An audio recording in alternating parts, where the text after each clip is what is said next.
Chapter 8:13, Be a worldling and drink alcohol and eat meat. 4. Being a woman with bound feet, she couldn't handle heavy labor. Over those years, to bring up her 2 children, she endured every hardship imaginable. Wu Jinshu knew his mother had suffered a great deal and sighed, "Mom, it's my fault for being useless, for not having the ability to get you a nice Western-style house to live in. But rest assured, I believe that one day, our family will be able to live in one." Grandma Wu wiped away her tears. "Will you burn one for me when I die?" "Living in a Western-style house is easier said than done." With the current economic situation of Wu Jinshu and Yen Erju, dreaming of a Western-style house was like waiting till the cows come home. Wu Jinshu helplessly replied, "Mom, don't talk like that, it's bad luck." Grandma Wu continued, "All I'm asking is for Yenyun to get married. Go and ask around, let everyone judge whether what I'm asking as a grandma is too much. Does any family's girl not get married? Does any family's boy not take a wife? What, is your daughter made of gold or something? That she won't get married in this lifetime?" Wu Jinshu sighed, "It's not about not getting married, the thing is Yenyun is still too young.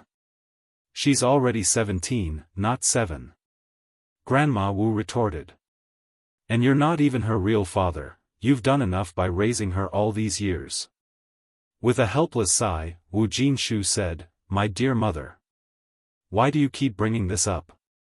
In my heart, Yenyun is as much my own daughter as Dalong, Erlong, and Xiaolong. I'm her real grandma, aren't I?" Grandma Wu said. "The way you talk makes me sound like an evil grandmother. I just want her to get married for her own good. Given our situation, staying with us is just suffering. She would be better off getting married early and enjoying life. I'm thinking of her well-being. How great are the circumstances at Wu Chang's house. Once Yenyun marries into that family, she would be able to enjoy the good things in life, not just for herself but she would make things better for her own family too." Wu Jinshu stood up and headed outside. "Mom, don't bring this up again in the future. Yenyun will always be my daughter. I'm going out to feed the ducks." "Jinshu." Grandma Wu grabbed hold of Wu Jinshu's sleeve. "Jinshu, listen to me, I really found her a good match. The boy's family owns over 30 houses, and he even promised me that once the deed is done, he would give us one. The house in front of our place, the 2-story Western-style one with a yard, you always say how nicely it's been constructed, right?" Wu Jinshu shook off Grandma Wu's hand and said softly, "No matter how nice the house is, would never trade my daughter for it." "How could that be considered trading?" "We are marrying off a daughter," said the exasperated grandma. "Besides, they even said they could transfer our whole family's registration to Beijing, and then we would become Beijingers." "Mom, please don't talk about this anymore. Even if you do, I will never agree. This is absolutely impossible." Wu Jinshu himself might not be Yanyun's biological father, but he and Yen Erju had raised her with their own hands. She might not be his own flesh and blood, but he cherished her just the same. He couldn't bring himself to do such a thing.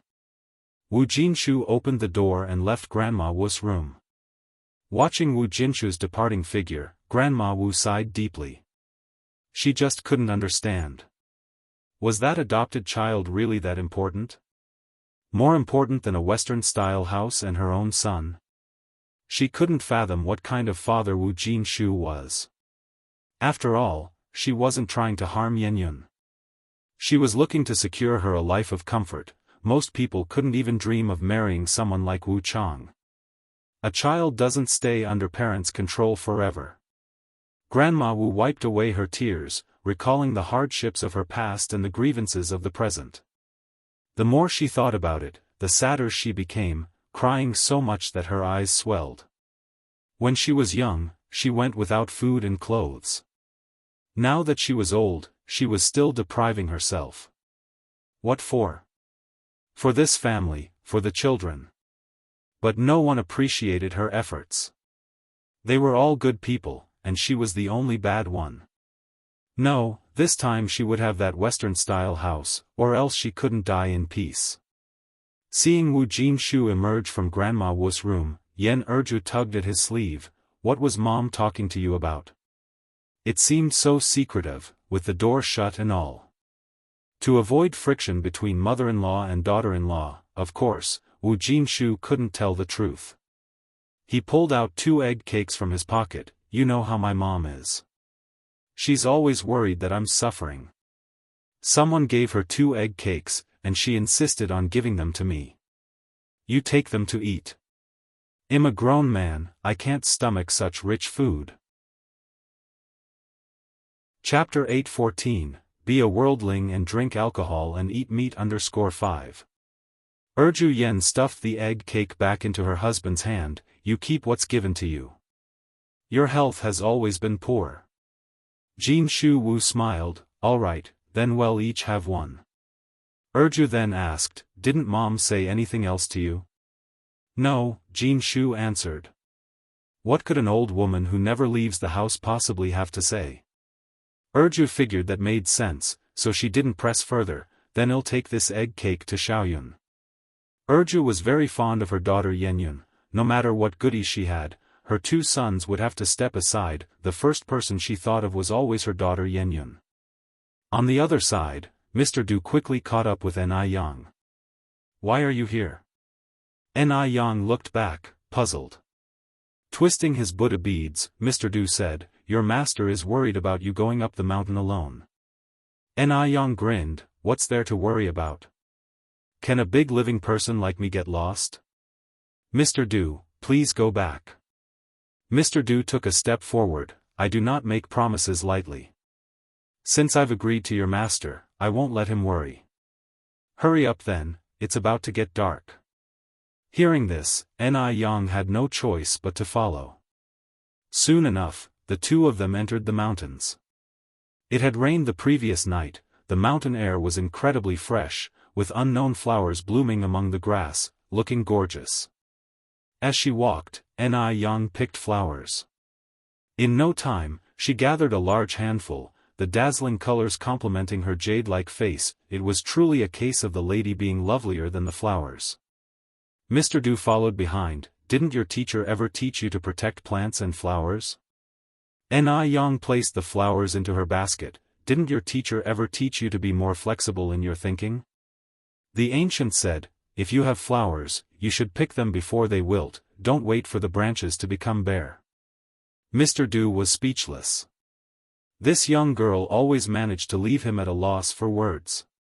For the rest of the time, Mr. Du simply kept silent, quietly following behind. Conveniently, Ni Yang preferred not to be disturbed while she was digging for herbal medicine. The mountain woods were well preserved at this time, with all kinds of herbs to be found. The more Ni Yang dug, the less she wanted to return. She even encountered several plants that had disappeared in later ages.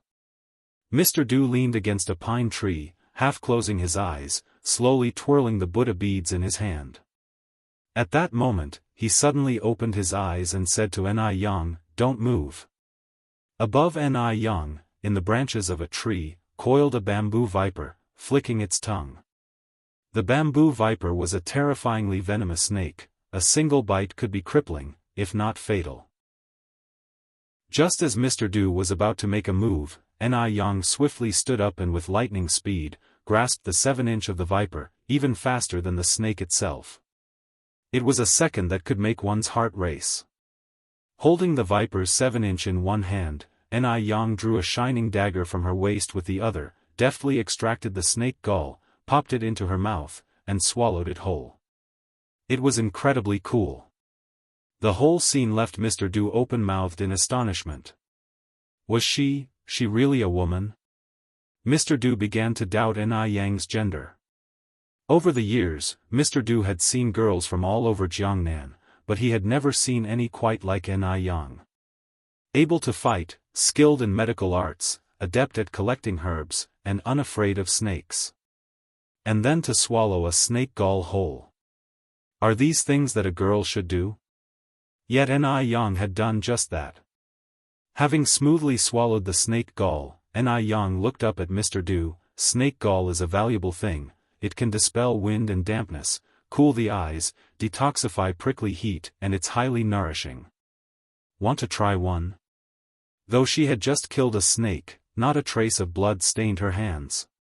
If one hadn't seen it with their own eyes, who would believe such a delicate young lady was capable of such incredible feats? Clutching his Buddha beads, Mr. Du fought down his roiling stomach, shaking his head, no, no thank you.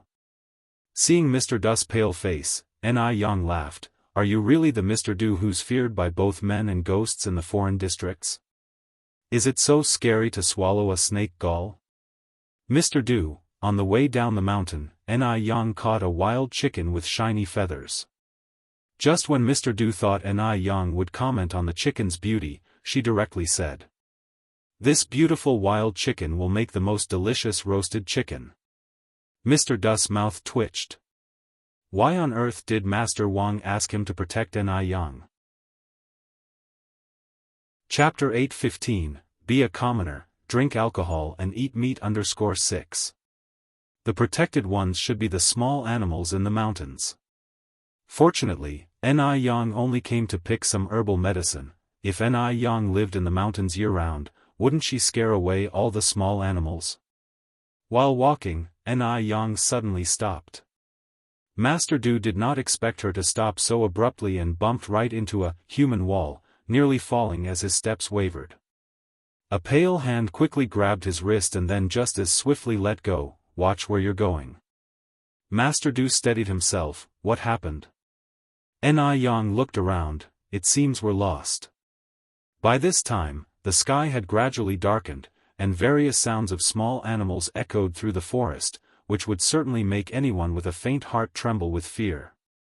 Master Du, who had plenty of outdoor experience, said, "It's the ghost hitting the wall." Ni Yang massaged her temples. What should we do? Master Du remained unperturbed, playing with his Buddha beads. Now we can only wait until the sun comes out tomorrow morning to leave. Ni Yang sighed and took off her backpack. Then that's the only option. Master Du looked at Ni Yang, bewildered. Ghost hitting the wall, aren't you afraid? A normal young lady hearing ghost hitting the wall wouldn't react so indifferently. Ni Yang sat down against a pine tree. What's there to be afraid of? It's not like there are real ghosts. The mountains harbored miasma, and it was pitch black all around. Encountering ghost hitting the wall was quite normal. Actually, ghost hitting the wall isn't really about ghosts, it's just a phenomenon. Biology had already provided a definite answer. When people lose their sense of direction, everything around them appears circular, so they keep going around in the same place. They can only wait for the sun to come out in the morning to regain their sense of direction. Master Du chuckled, you seem to know quite a bit. That I do, Ni Yang replied unabashedly. Master Du played with his Buddha beads and remained silent. Ni Yang took a water bottle out of her backpack, took several gulps, and then turned to Master Du, are you thirsty? After walking half a day in the mountains, how could he not be thirsty? But sharing a water bottle between a man and a woman, that seemed somewhat improper. Just then, Ni Yang tossed him a bright red fruit. This wild fruit is full of water and quenches thirst very well. Master Du paused, then accurately caught the wild fruit, thank you. Ni Yang continued, if one isn't enough, there are more in the backpack. Where did they come from? Master Du asked. I picked them while I was gathering herbal medicine, Ni Yang replied. Master Du bit into a wild fruit. Crunch. Indeed, the fruit was very juicy and crispy, it tasted great. As darkness deepened, Ni Yang pulled a shiny bead out of her pocket and placed it on a branch, instantly lighting up the area. A good item indeed, it was far better than an electric light. Master Du, surprised, said, I thought you sold that bead? Ni Yang took out a dagger and swiftly slit the throat of the roasted chicken. I was planning to sell it, but unfortunately, I met a boss who didn't appreciate its value. I see, Master Du's expression softened, turning to look at Ni Yang, and his gaze shifted back to astonishment. What are you doing? Killing the chicken, Ni Yang answered casually. Why kill the chicken? Ni Yang responded incredulously, of course to eat it. Do you want to go hungry tonight? After a pause, Ni Yang added, do you know how to make a fire? There was no shortage of twigs all over the mountain. I don't have matches, Master Du said. You don't smoke? Ni Yang asked. Grandpa Du shook his head. Not smoking is good, Ni Yang continued, then do you know how to start a fire by rubbing sticks together? Rubbing sticks together to start a fire? Grandpa Du, with a bewildered look on his face, said, I'm not a caveman. Then do you know how to kill a chicken? Ni Yang asked again. I'm not a butcher either, Grandpa Du replied. Though Grandpa Du had extensive wilderness experience, it didn't mean he knew how to do everything. Moreover, whenever he was in the wilderness, there were always plenty of people around him, so there was no need for him to do anything himself. Ni Yang, speechless, said, how come you don't know how to do anything? Grandpa Du, I'm not omnipotent. Ni Yang slightly raised her eyebrows, then can you eat? Grandpa Du, Ni Yang, with a look of disdain, said, forget it, I'll do it myself. Self-reliance ensures abundance. Grandpa Du, soon, the air was filled with the sizzling sound of fat dripping and the distinctive aroma of roasted chicken. Grandpa Du hadn't imagined that the principle of creating fire by rubbing wood sticks was actually real. He was even more surprised that Ni Yang could roast a wild chicken so deliciously in the wilderness. The bright flames reflected a pair of shallow eyes. She propped her chin with one hand and held a stick with the other, focusing entirely on the oil-sputtering roasted chicken. This reminded Grandpa Du of the fire fox he was raising. Grandpa Du leaned against the pine tree, casually withdrew his gaze, and looked up at the sky. The sky was filled with brilliant stars, the splendid Milky Way, where the cowherd and the weaver girl stared at each other from afar. Grandpa Du's fingers moved slightly, the Buddha beads also moved, and just then, a savory chicken leg was handed over. Here, eat. While talking, Ni Yang had already taken a big bite from the chicken leg in her hand. Grandpa Du silently recited in his heart, meat and wine pass through the intestines, Buddha stays in the heart, then took the chicken leg, thank you. You're welcome, I couldn't finish it by myself anyway, Ni Yang said nonchalantly. The chicken leg was deliciously roasted, crispy on the outside and tender on the inside, with each bite filling his mouth with meat. Grandpa Du hadn't felt this satisfied in a long time. At that moment, he felt that being a common man who drinks and eats meat wasn't too bad after all.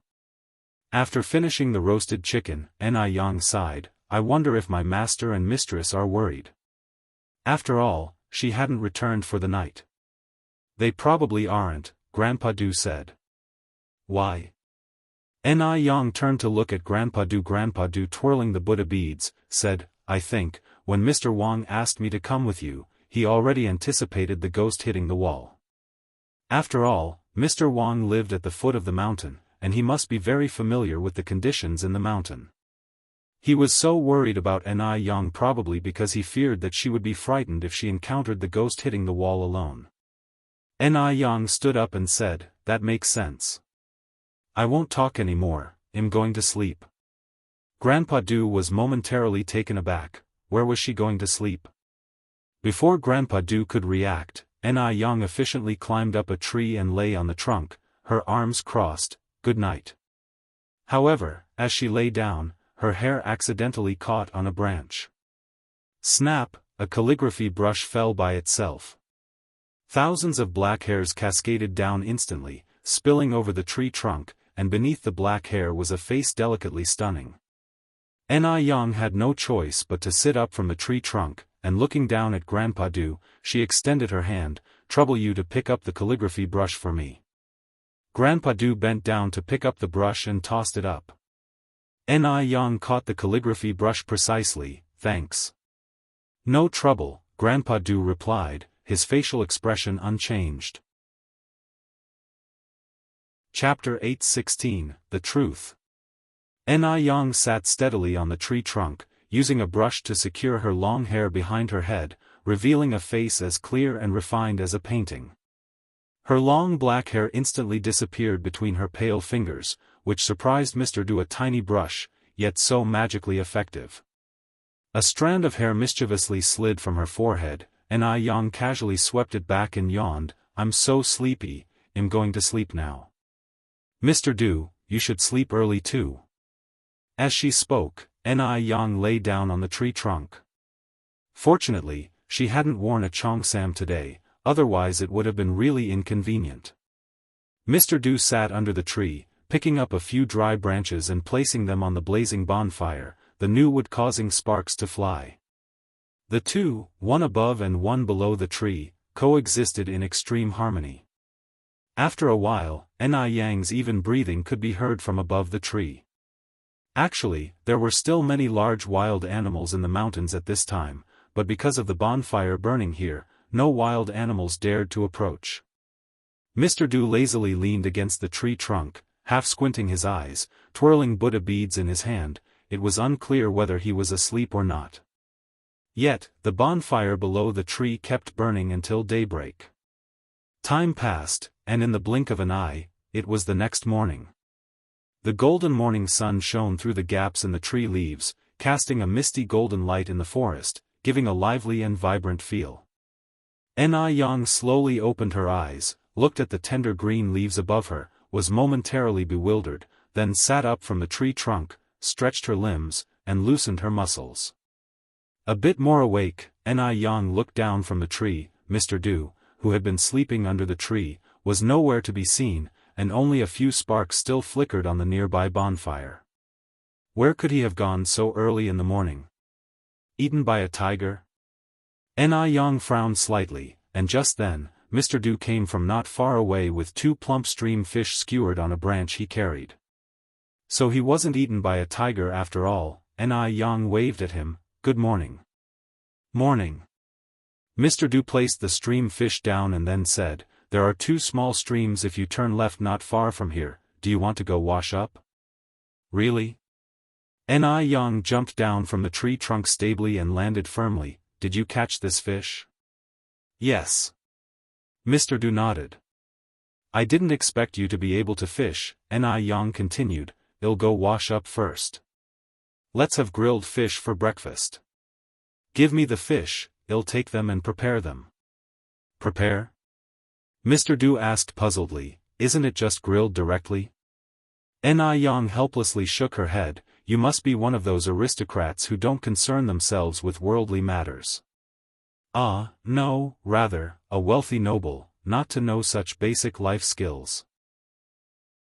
Mr. Du, just as Mr. Du had said, to the left was a clear stream that was visible to the bottom, lined with a layer of pebbles, reflecting dazzling light under the sun, and some rainbow trout could be seen swimming in the stream. There were some copper coin grass and unidentified wild flowers growing by the stream, creating a beautiful scene that, in later generations, would definitely be a popular spot for photos. The cool water splashed on her face, immediately making her feel much more awake. There was no toothpaste in the wilderness, but fortunately, Yang found a kind of herbal plant substitute, chewed it a few times in her mouth, then rinsed with clean water. After grooming, Yang began to clean the stream fish. When Yang returned with the fish, Mr. Du had rekindled the nearly extinguished bonfire. He sat cross-legged in front of the bonfire, twirling the Buddha beads in his hand as if ready to ascend with the wind at any moment. Yang didn't disturb him, and began to grill the fish in front of the bonfire. The wild stream fish from the mountains were extremely delicious, incomparable to the feed-raised fish from modern days, and soon the air was filled with an irresistible aroma. Mr. Du's eyelids twitched, finally understanding why Ananda, the elder, had never been able to fully renounce worldly attachments. This mortal world was indeed hard to leave behind. Seeing that the grilled fish seemed about done, Yang handed one to Mr. Du. "Try it and see how it tastes." Mr. Du lightly lifted his eyelids, took the grilled fish, and took a bite. The fish was fresh and tender, leaving a lingering taste that was delightful. It was very different from the fishy taste he had anticipated. "Very good." Yang also took a bite. "Actually, this isn't even the best tasting grilled fish." The mountain lacks seasonings. Authentic grilled fish brushed with sesame oil and chili oil and then topped with spring onion, ginger, and garlic that is truly delicious. Chapter 8:17, The Truth. _2. Talking and talking, Yang's eyes began to light up as if they were filled to the brim with stars. Do you know a lot about food? Grandpa Du slightly lifted his eyes, meeting a pair of clear, bottomless eyes, then subtly lowered them again. Yang took another big bite of fish. It's okay, just a bit pickier than the average person. Grandpa Du nodded. Yang continued, what about you? I always see you with Buddha beads. Have you seen through the mundane world? Grandpa Du smiled faintly, I'm just a common man. Seeing through the mundane world isn't so easy. Yang nodded, that makes sense. In this vast mundane world, there are wines, meats, and beauties. It's indeed not easy to see through all that. You seem to understand life quite well, Grandpa Du said in a light tone. Having finished the last bite of the fish, Yang clapped his hands, stood up from the ground, and said, let's head back. Okay, responded Grandpa Du, standing up as well. Yang poured the water from his water bottle over the campfire to extinguish it, and they descended the mountain together. They walked one after the other. Yang led the way, and Grandpa Du followed. As they passed a slippery spot, Yang looked back to remind Grandpa Du, there's water here, Mr. Du, be careful. Grandpa Du lifted his eyes towards Yang. Somehow, he felt that he was not here to protect Yang. In fact, the one being protected had always been him. Right, how could someone who could slaughter chickens, kill fish, fight, and even dare to swallow a snake gall need anyone else's care? A faint smile unwittingly appeared on Grandpa Du's lips. Soon, they arrived at old Wang's house. The old couple were leaning against the door, looking out. Seeing Yang and Grandpa Du return, they excitedly greeted them, Yang, Grandpa Du, you're back. Was everything okay last night? All good, Yang replied, grasping Wang Zishi's hand. Don't worry, mistress. Old Wang looked at Grandpa Du, it must have been tough for you last night. This was the Grandpa Du who was respected by everyone within 10 miles. To think that he spent a night on the mountain. It's not worth mentioning, Grandpa Du said slowly. Old Wang continued, Grandpa Du, you and Yang must not have eaten breakfast yet? There's porridge and 8 treasure congee in the pot. I'll serve you some. No need, Yang grilled some fish on the mountain, replied Grandpa Du. Hearing that Grandpa Du had already eaten, Old Wang didn't insist further. When they reached the courtyard, Yang put her basket on the ground and said, Master, Mistress, I didn't return all of last night. My folks are surely worried. I'll head back now. Oh, and the medicinal herbs are inside. Okay, take care on your way. Old Wang came over. Okay, nodded Yang, not forgetting to bring along a bunch of wildflowers she had picked on the mountain. As they were kept alongside various medicinal herbs, the wildflowers hadn't withered and were still stunningly vibrant. Before leaving, Yang didn't forget to greet Wang Ziki and Grandpa Du, elder brother, Mr. Du, I'm heading back first. Grandpa Du nodded slightly, be careful on your way. Wang Ziki said, goodbye, junior sister. Yang looked back and waved at them, goodbye. Yang had come by bike, placing all the wildflowers in the front basket, stepped on the petals, and like a freed butterfly, she disappeared down the narrow path ahead. After a while, Grandpa Du and Old Wang said their farewells. Wang Ziki said, Grandpa Du, should I see you off? No need, I can make my way back, Grandpa Du replied, you rarely get a holiday, spend some quality time with your parents. But, Wang Ziki looked a bit worried. It's all right, Grandpa Du gestured with his hand. Wang Ziki continued, then let me walk you to the junction. This time Grandpa Du didn't refuse. The car couldn't reach the foot of the mountain, so Grandpa Du had to walk to the main road. When Wang Ziki returned, Wang Zhoushe said, "Your grandpa Du truly cares about his subordinates." Wang Ziki nodded in agreement, "Yes, our grandpa Du is very kind." Old Wang scoffed lightly, "Kind, what kind of kindness? If he was really that kind, he wouldn't have waited so long to give Ziki a holiday." Wang Zhoushe, pulling on Wang Ziki's sleeve, added, "Don't listen to your dad. By the way, Ziki, has Grandpa Du mentioned a wife? If not, introduce him to your second aunt's cousin. Every elder has the heart of a matchmaker, always the first to think of keeping good prospects within the community." Chapter 818, The Truth. _3. Wang Zhoushe said without speaking, "Do you really think things are that wonderful? Do you think Di could take a fancy to Xianxia? It doesn't cost anything to talk about it," Wang Zhoushe said with a smile. "Xianxia isn't ugly, what if Di took a liking to her? Ziki, I think Di is quite affable and has a good temperament. Try and mention it to Xianxia, will you? Good temperament? Affable?" A twitch tugged at the corner of Wang Ziki's mouth. If his mother saw the dark side of Di, she probably wouldn't make such a comment.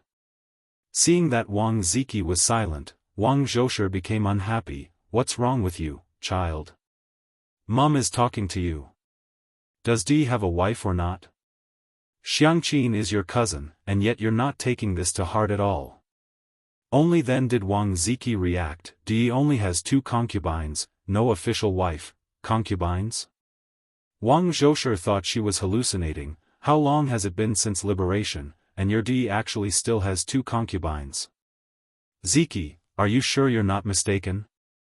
Wang Ziki shook his head. "Di is not a citizen of China, so the laws of China do not apply to him. Not only does he have 2 concubines, but both of them are strikingly beautiful. Considering Xianxin's circumstances, I don't know if she could even become the 3rd concubine. How could someone with 2 concubines possibly set his eyes on her niece, Xianxia?" So Wang Zhoushe didn't entertain any more wild thoughts. Continuing, Wang Zhoushe said, "Forget it, Ziki, let's pretend I never said anything. However, Di seems so refined and cultured, yet he's quite a playboy. It's really surprising that he has 2 concubines. Does he have any children?" Wang Ziki continued, "Di doesn't have any children at the moment. Having 2 concubines and yet no children. That's really strange. Under normal circumstances, there should be at least dozens of children." Wang Zhoushe asked, "Is there a problem with Di, in that regard?" Wang Ziki touched his nose. It probably isn't that."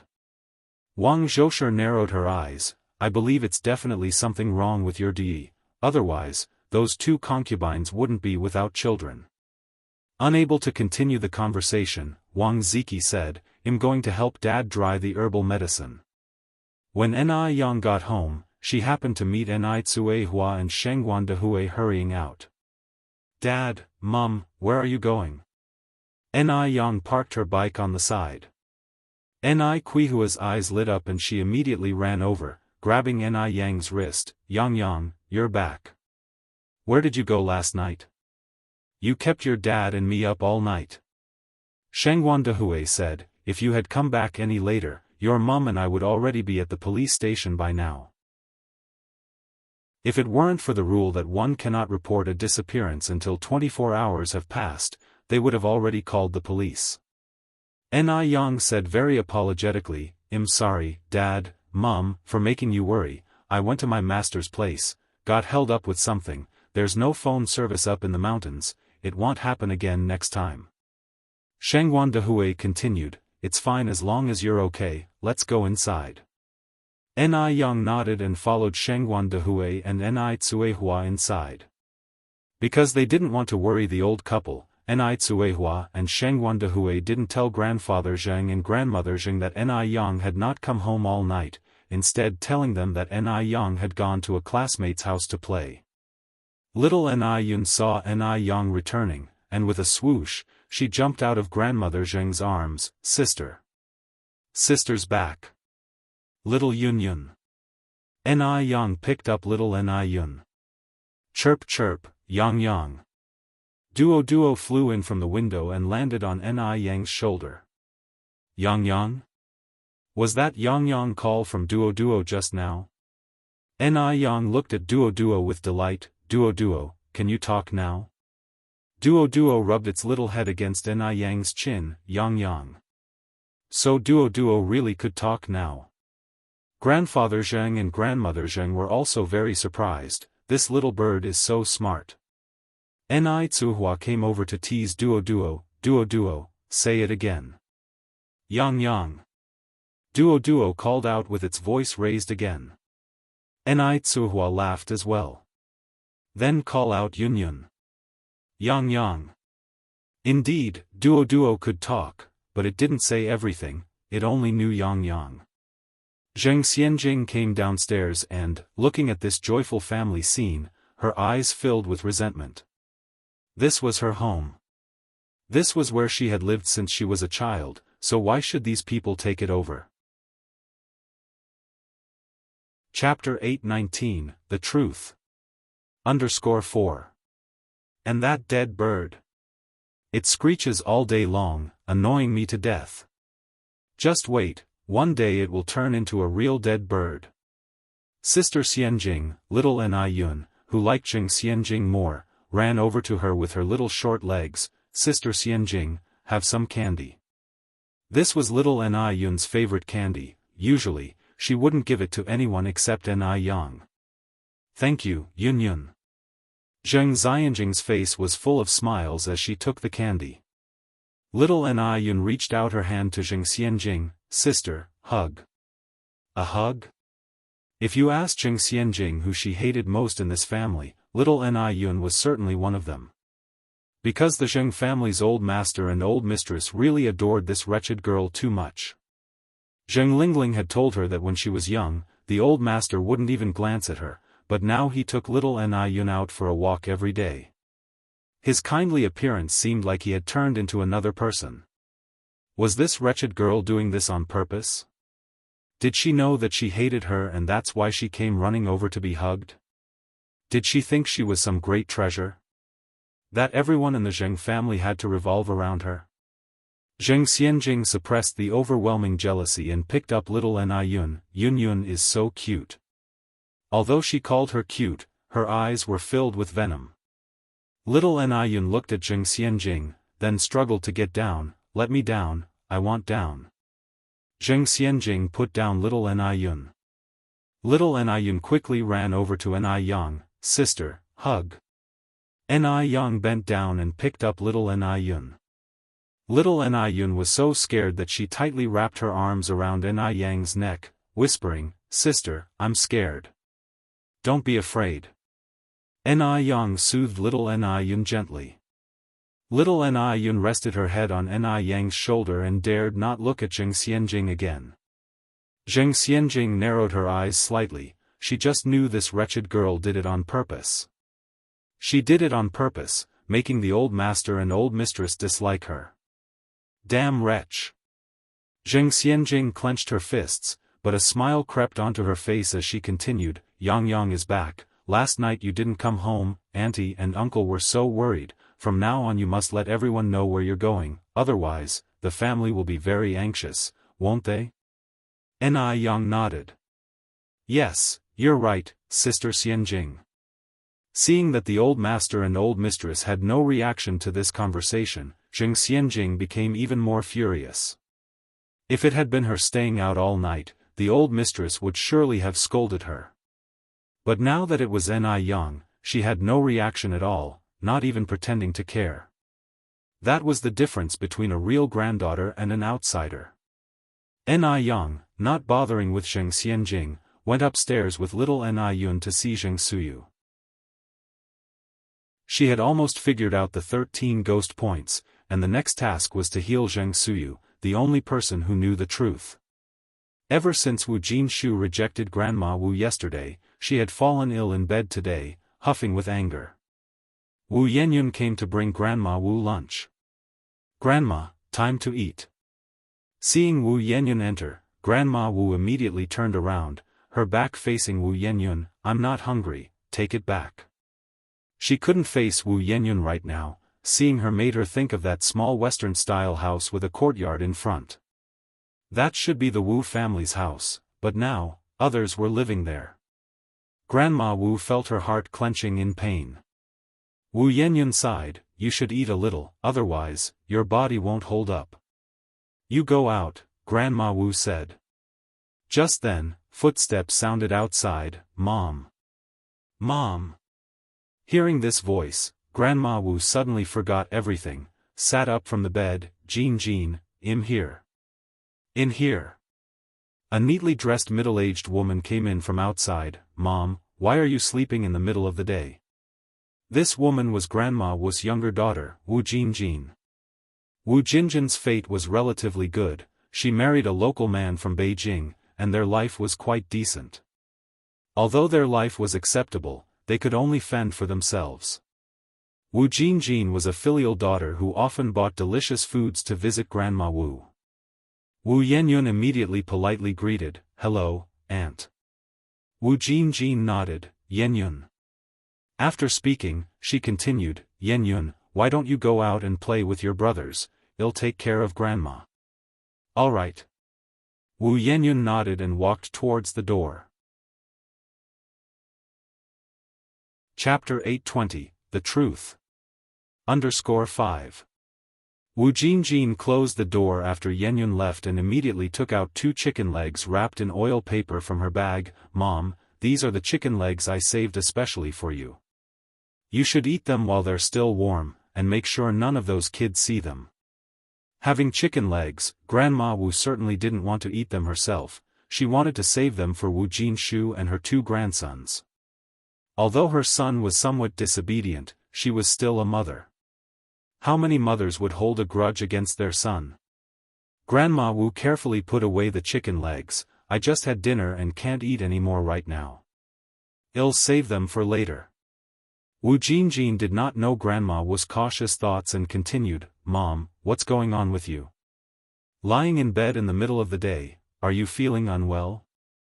Speaking of this, Grandma Wu sighed deeply. "It's like this." Grandma Wu recounted the entire story to Wu Jinjin without missing a word.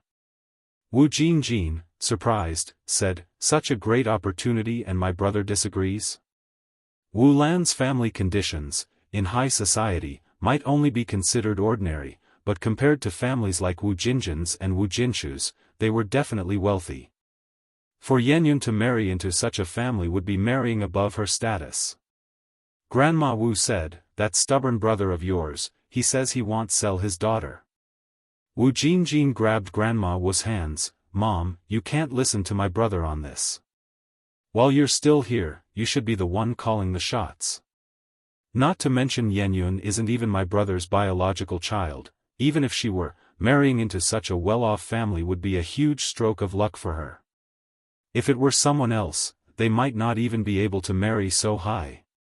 Grandma Wu sighed, "The man is as old as your brother and already has 2 daughters.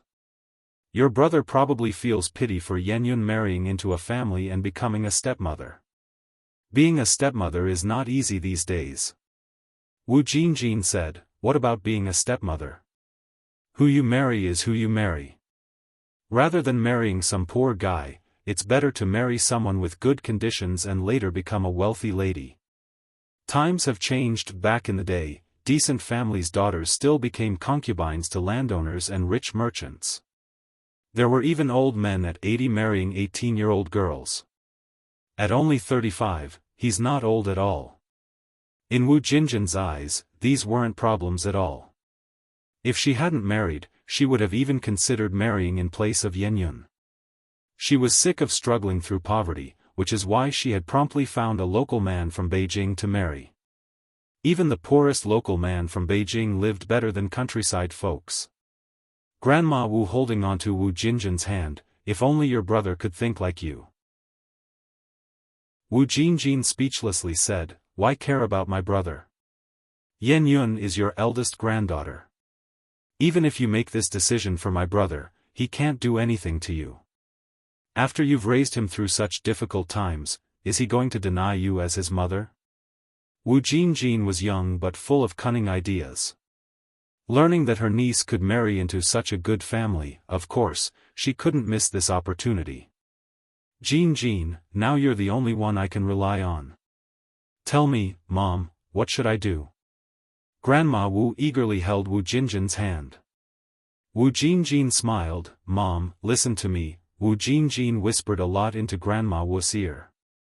After listening, Grandma Wu felt a burden lift from her heart and smiled. The old saying is right, a daughter is a mother's little quilted jacket. Wu Jinjin continued, Mom, since Yenyun is so beautiful, you should ask for a larger dowry. Grandma Wu said, Lanzi already promised me that once it's settled, he'll give our family that 2-story townhouse with a courtyard, and he'll also sort out our household registration issues, and take care of Dalong and Erlong's schooling. Mom, do you have such low aspirations? Wu Jinjin continued, the reason they're offering such favorable terms is because they really fancy Yenyun. Our family has only one beautiful girl like Yenyun. Once this chance is missed, there will be no next shop, so why not ask for more while you can? Besides, our family has raised her for so many years, it's time she gave back. The more Grandma Wu listened, the more she felt Wu Jinjin was making sense. So, Jinjin, what should we ask from them? Grandma Wu asked. Wu Jinjin said, why ask for objects? Objects are trivial. Of course, it's most reliable to ask for money. Their family has money, right? Besides those 3 promises you were given last time, ask for an additional 2,000 yuan. Chapter 821, The Truth. _6. 2,000 yuan. At this time, an ordinary family would need about 10 years to earn 2,000 yuan. Grandma Wu got a fright. Will they give it? Wu Jinjin said, if they don't give it, then don't marry off. Anyway, my brother doesn't even want to marry Yenyun off yet. Besides, Yenyun is so beautiful, she might meet someone even better later on. In actuality, Wu Jinjin was well aware that since that household was willing to offer a house to take a bride, it meant they were not lacking those 2,000 yuan. 2,000 yuan was a huge amount for him, but for well-off families, it can be managed. Grandma Wu nodded, thinking Wu Jinjin made a lot of sense. Wu Jinjin continued, Mom, I'm Yanyun's aunt, and I held her when she was little, you see. If this deal goes through, shouldn't you give me some benefit? Grandma Wu then said, isn't your family living quite well? Why care about such a little money? What well? Wu Jinjin said, my mother-in-law is totally unreasonable, plus since I come from another place, she looks down on me. She always gives me these looks. Also, when I got married back then, you asked for an 80 yuan bride price from their family, but didn't prepare even a basic dowry for me. My mother-in-law constantly uses that to mock me, mentioning how much dowry this or that family provided. Dowry items often included a wash basin, a comb, a mirror, and a chamber pot. In an age where flush toilets hadn't yet become common, chamber pots were a daily necessity. For ordinary families, even the poorest would prepare these essential dowry items. Slightly better off ones would even buy chests, nightstands, and dressing tables as dowry. But the Wu family was too poor, and as Wu Jinshu was not well, Grandma Wu, after asking for the hefty bride price of 80 yuan, hadn't prepared any dowry items for Wu Jinjin. Knowing she hadn't handled things properly back then, Grandma Wu sighed and said, Jinjin, you've suffered a lot at the Li family over these years, but I had no choice, you know our situation, let's not talk about the past. Wu Jinjin said, Mom, this time you have to support me in front of my in-laws. Don't worry, I won't ask for too much. Recalling her daughter's suffering at her in-laws' house over the years, Grandma Wu nodded firmly, okay. Jinjin, how much money do you want? Wu Jinjin said, actually, I don't really want money. I just hope you can buy me a bicycle, and also, I want a sewing machine. At that time, a bicycle alone cost nearly 300 yuan, and a sewing machine would cost even more. Grandma Wu was really reluctant, but thinking of Wu Jinjin's sufferings at her in-laws, she gritted her teeth and agreed. Just a bicycle and a sewing machine? Even if both items together cost 1,000 yuan, she would still have 1,000 left. Besides, they would still get a house and a Beijing household registration, considering that, they weren't losing out.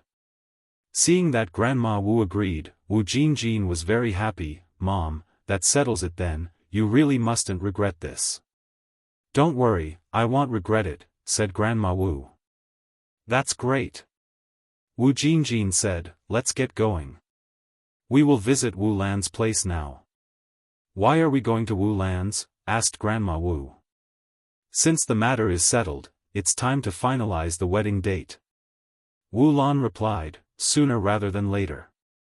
What if someone gets ahead of us?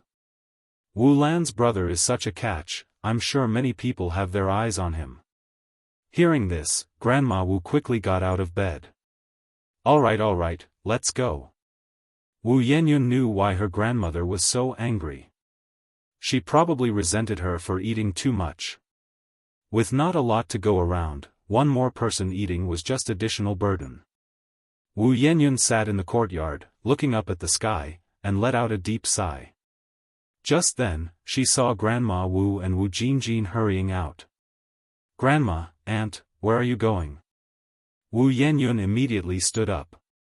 Wu Jinjin looked back impatiently. "It's adult business, kids should stay out of it." Wu Yenyun had nothing more to say. She arrived at Wu Lan's house. Wu Lan welcomed Grandma Wu and Wu Jinjin with her usual warmth. Wu Jinjin, who was eloquent, clarified the purpose of their visit in just a few words. On hearing this, Wu Lan said, "Getting a daughter-in-law for my brother isn't something to be taken lightly, and since you've already given it some thought, let's set a time for the young people to meet. Whether this works out still depends on my brother." Grandma Wu didn't say anything, and Wu Jinjin asked, "What about tomorrow, does tomorrow work?" Such matters were of course better settled sooner rather than later to avoid unnecessary complications. Wu Lan nodded, "Fine, let's make it tomorrow morning at 10 o'clock, and we'll meet at my place. If my brother takes a liking to Yenyun, our two families can sit down and discuss other issues thoroughly." Although Wu Lan thought Wu Yenyun was very attractive, it all depended on Wu Chang's own wishes. Wu Jinjin hurriedly nodded, "Yes, that works." After leaving Wu Lan's house, Wu Jinjin felt uneasy. "Mom, what if they don't like Yenyun? Didn't you say this deal was certain? Why do we have to meet first? If they didn't approve of Wu Yenyun, wouldn't she lose a bicycle?" How could Wu Jinjin not worry? She dreamt of owning a bicycle and a sewing machine. With those two possessions, would her cruel mother-in-law dare to look down on her? Grandma Wu said, "Don't worry about that. With Yanyun's looks, you won't find another like her in 10 villages." Wu Yanyun's beauty was undeniable as she was not from the Wu family. Wu Jinjin said, "Hopefully. We'll meet at 10 tomorrow morning. I'll come over at 8:30. By then, will my brother and sister-in-law have gone to work?" This matter could not yet be disclosed to Wu Jinshu and Yen Erju. Grandma Wu replied, "They've gone to work. They leave for work every day at 7 in the morning." Wu Jinjin nodded, "That's good." Upon returning home, Wu Yenyun was not there. Wu Dalong and Wu Erlong were taking care of their younger brother. Grandma Wu asked, "Why are you two looking after Xiaolong? Where's your older sister?" "She had something to attend to," Wu Erlong replied. "She has nothing to attend to. I bet she's just slacking off." "Alright, go play, I'll watch Xiaolong," Grandma Wu said. Hearing they were relieved of the duty, Wu Dalong and Wu Erlong ran off faster than rabbits. Wu Yenyun trudged down the street with heavy steps. She hadn't had enough to eat in the evening or at noon, and now she hardly had any energy. Walking down the streets of Beijing, she went from shop to shop asking if they needed part-time workers. She wanted to find a job. A job that could help reduce the burden on her family. "Excuse me, are you looking for part-time workers?" I'm hardworking and can do any sort of job. No, we're not hiring. Get out of here. These were the kinds of rejections Wu Yanyan faced. But Wu Yanyan didn't lose heart. She continued asking from one place to the next, desperately hoping to find some part-time work. Chapter 822, Transfer. There were many shops on the street, but few needed part-time workers. After all, the economy at this time wasn't as developed as in later times, and the businesses weren't booming. Many shops could barely make ends meet, so how could they afford to hire people? Moreover, Wu Yanyan was still underage, so even the shops that needed part-time workers wouldn't dare to hire her.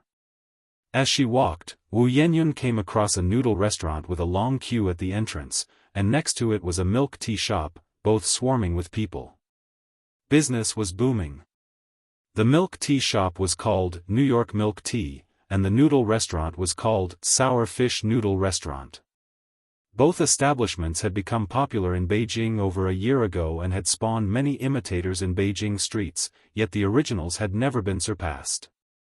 New York Milk Tea and Sour Fish Noodle Restaurant had significantly influenced the dining scene.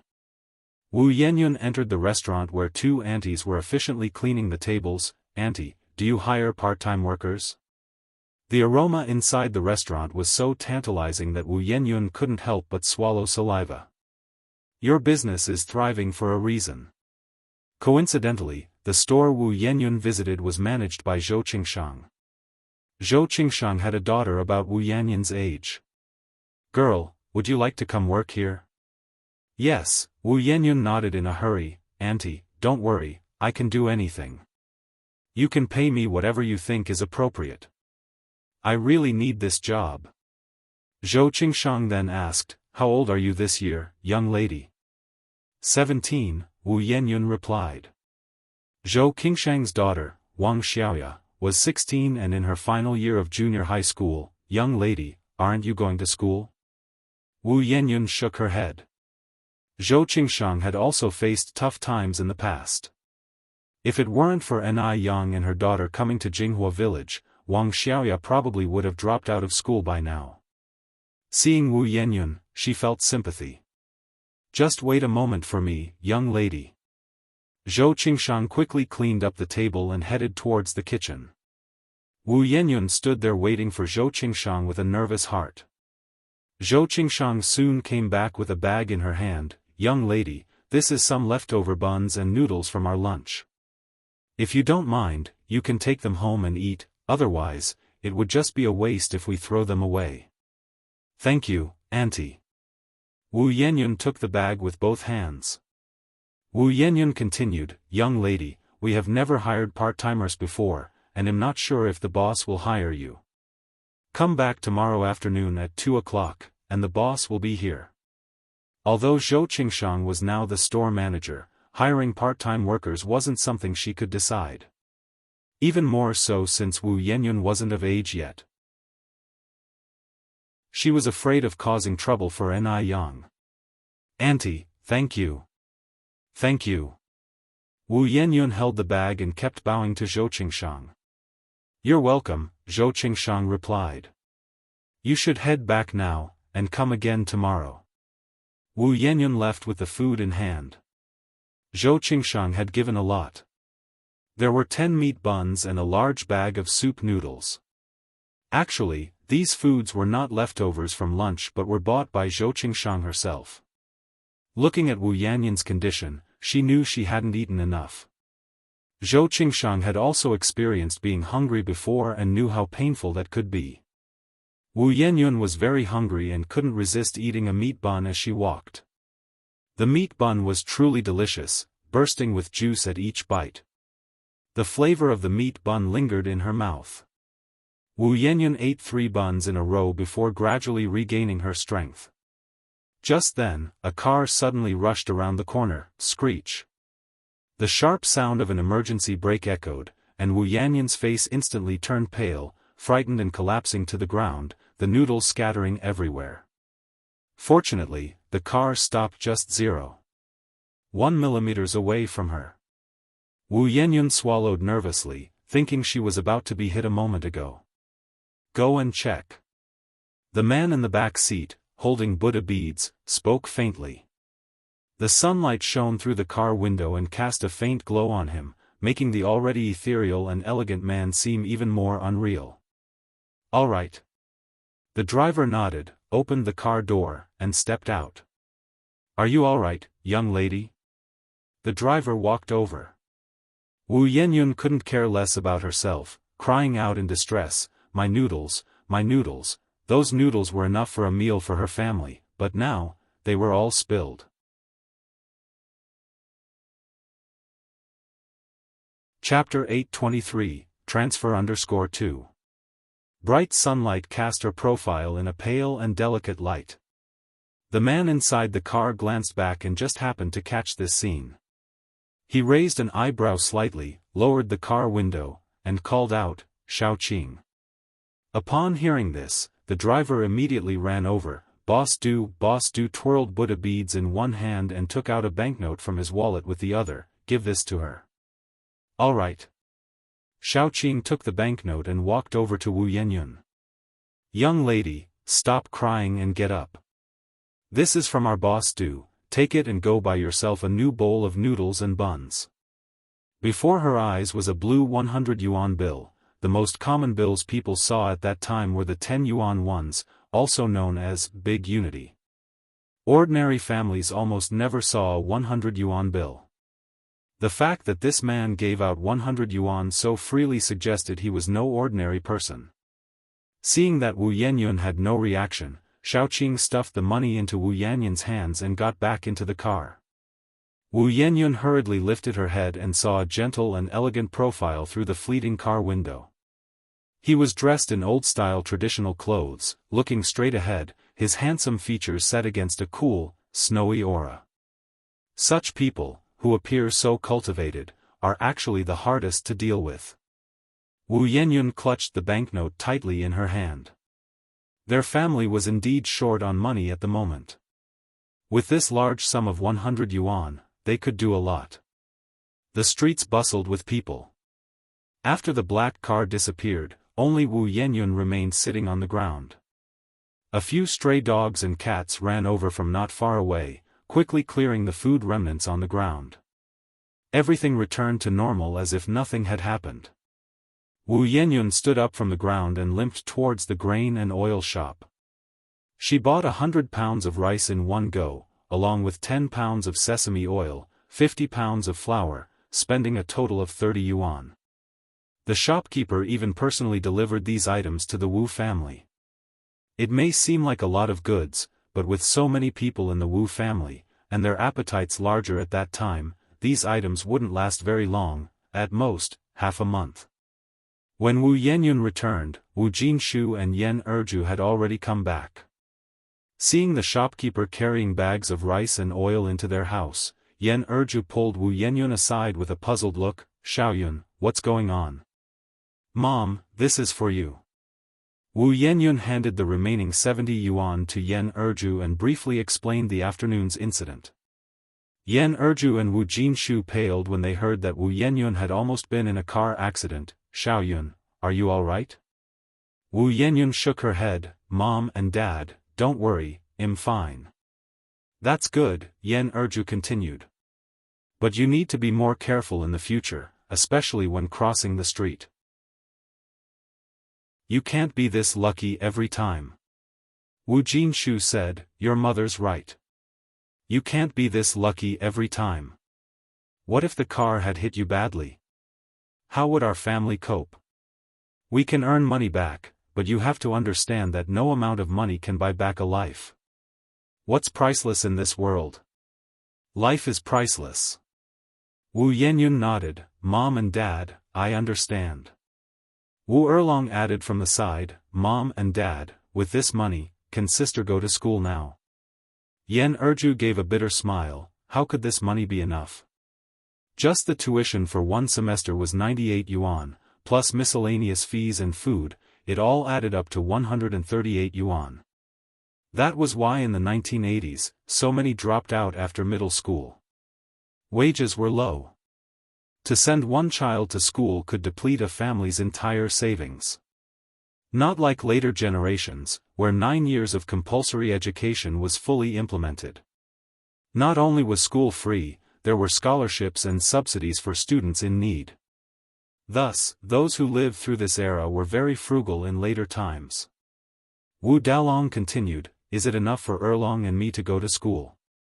"Not enough," Yan Erja shook her head, then said, "But don't worry, Dalong, Xiaolong. Mom and Dad will work hard and provide for your schooling. It's just a matter of time before they could save enough for tuition." Just then, Granny Wu happened to overhear Yan Erja's statement, retorted, "With what you and Jin Shu earn, it wouldn't be enough even if you saved for 10 more years. Yan Erju and Wu Jinshu together earned less than 20 yuan a month. The rent was 10 yuan a month, their meager income barely covered the family's expenses, and they still dreamed of affording their children's education.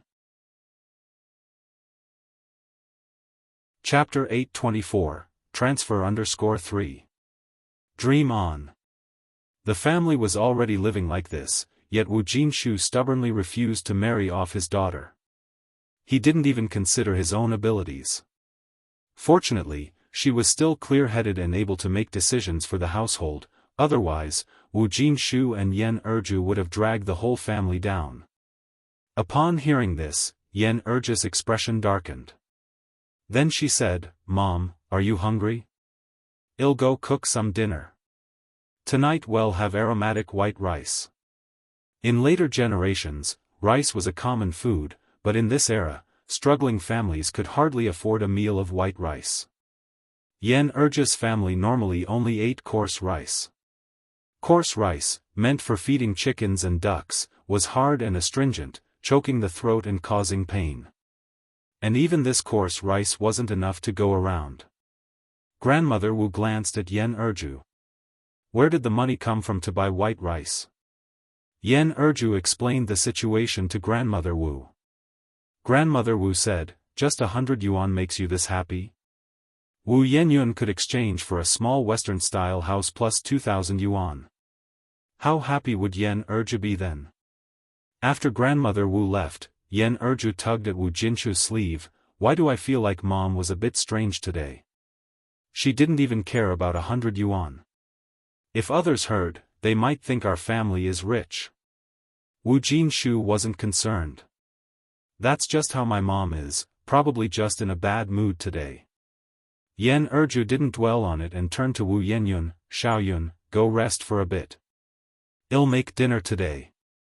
Wu Yenyun rolled up his sleeves. "Mom, you've been tired all day. Let me do it." Yan Erju smiled and said, "Mom's not tired. You, on the other hand, must have been really scared by that car just now. Go rest, you've been working hard these days too." Unable to argue with Yan Erju, Wu Yenyun reluctantly went to his room to rest. That evening, Yan Erju steamed a large pot of rice, and also fried a plate of sesame oil vegetables and cooked a big bowl of sesame oil egg soup. The children ate very happily.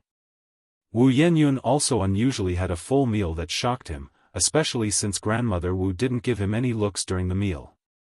He felt surprised and somewhat pleased. After all, he was still a teenager. He wanted to eat his fill too. Who would want to experience the pangs of hunger? The next morning, Wu Jinshu and Yan Erju went to work together. Grandmother Wu approached Wu Yenyun. "Yenyun, let Dalong and Erlong keep an eye on Xiaolong. You come with me." Wu Yenyun nodded. "Grandma, where are we going?" "You don't need to worry about that," Grandmother Wu continued. "We'll leave when your aunt comes." "Oh." Wu Yenyun didn't ask further. Soon, Wu Jinjin arrived. Wu Jinjin was always neatly dressed, regardless of the occasion.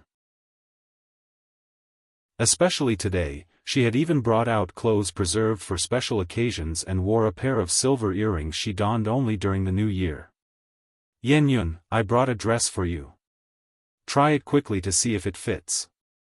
If it does, put it on and well go." Wu Jinjin handed a water-red dress to Wu Yenyun. Wu Yenyun was stunned. "Aunt, is this for me?"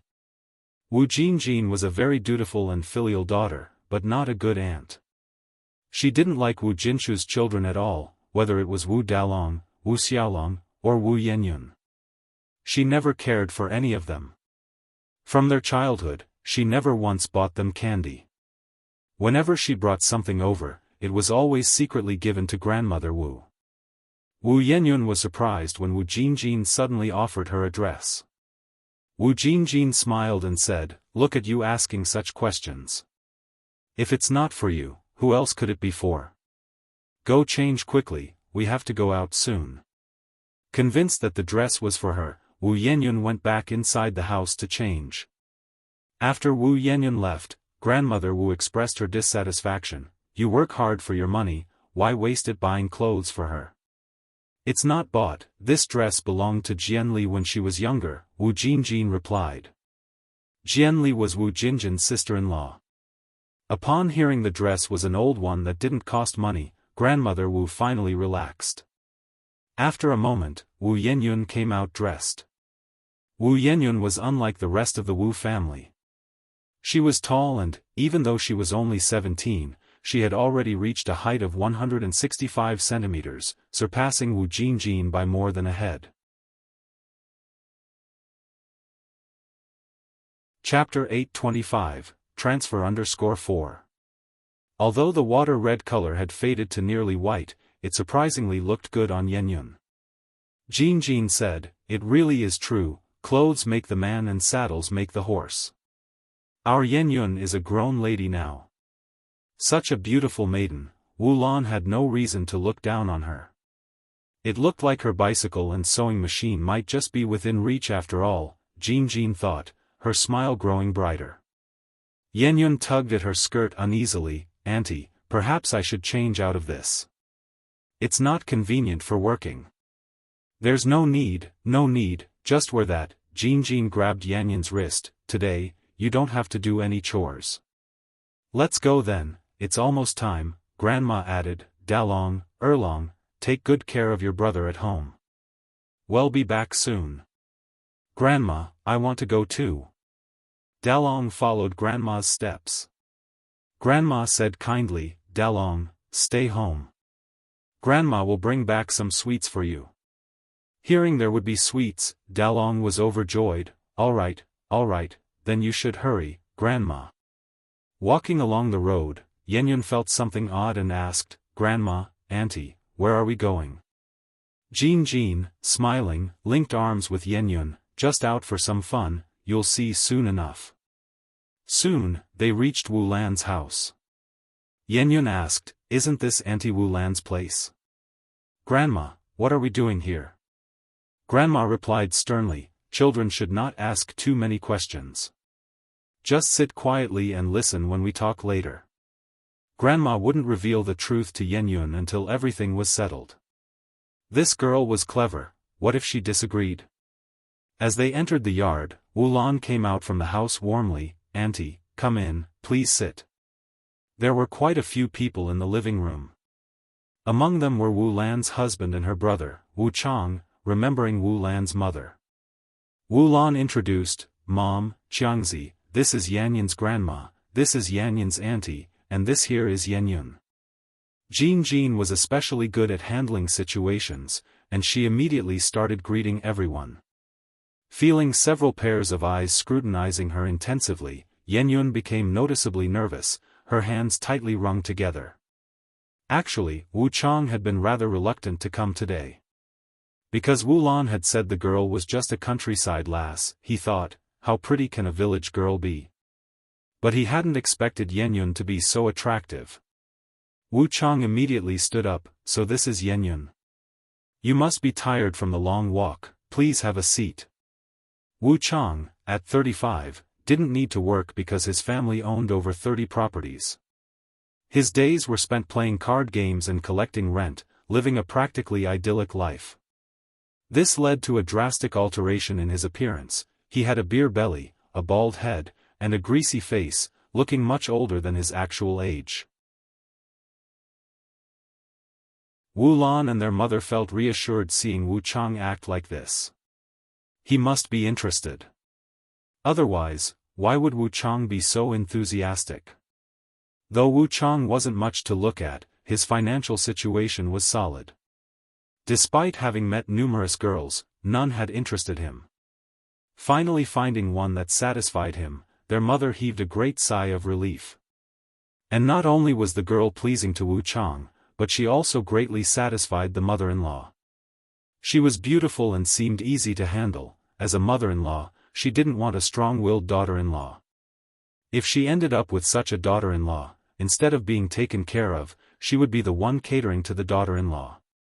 Jin and Grandma, sensing the situation, urged Yenyun to sit down. Xiaowu says sit down, so quickly take a seat.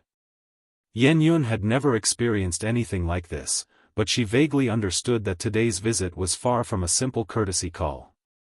There was definitely something else going on. Yenyun felt uneasy, especially unable to endure Wu Chang's blatant stares. She had barely touched the sofa when she quickly stood up. Grandma, Auntie, I have something to do, I need to go back. After saying that, she left the place as if escaping. Although Wu Lan's house was as splendid as a palace, it made her feel suffocated. It was only after running outside that Yenyun could finally breathe more easily. Grandma was livid. Chapter 826, Transfer_5. This wretch. How she embarrasses her. Does she think she's such a hot commodity that no one else will do but her? Wu Chang looked at Wu Yanyun's retreating figure. Why did she leave?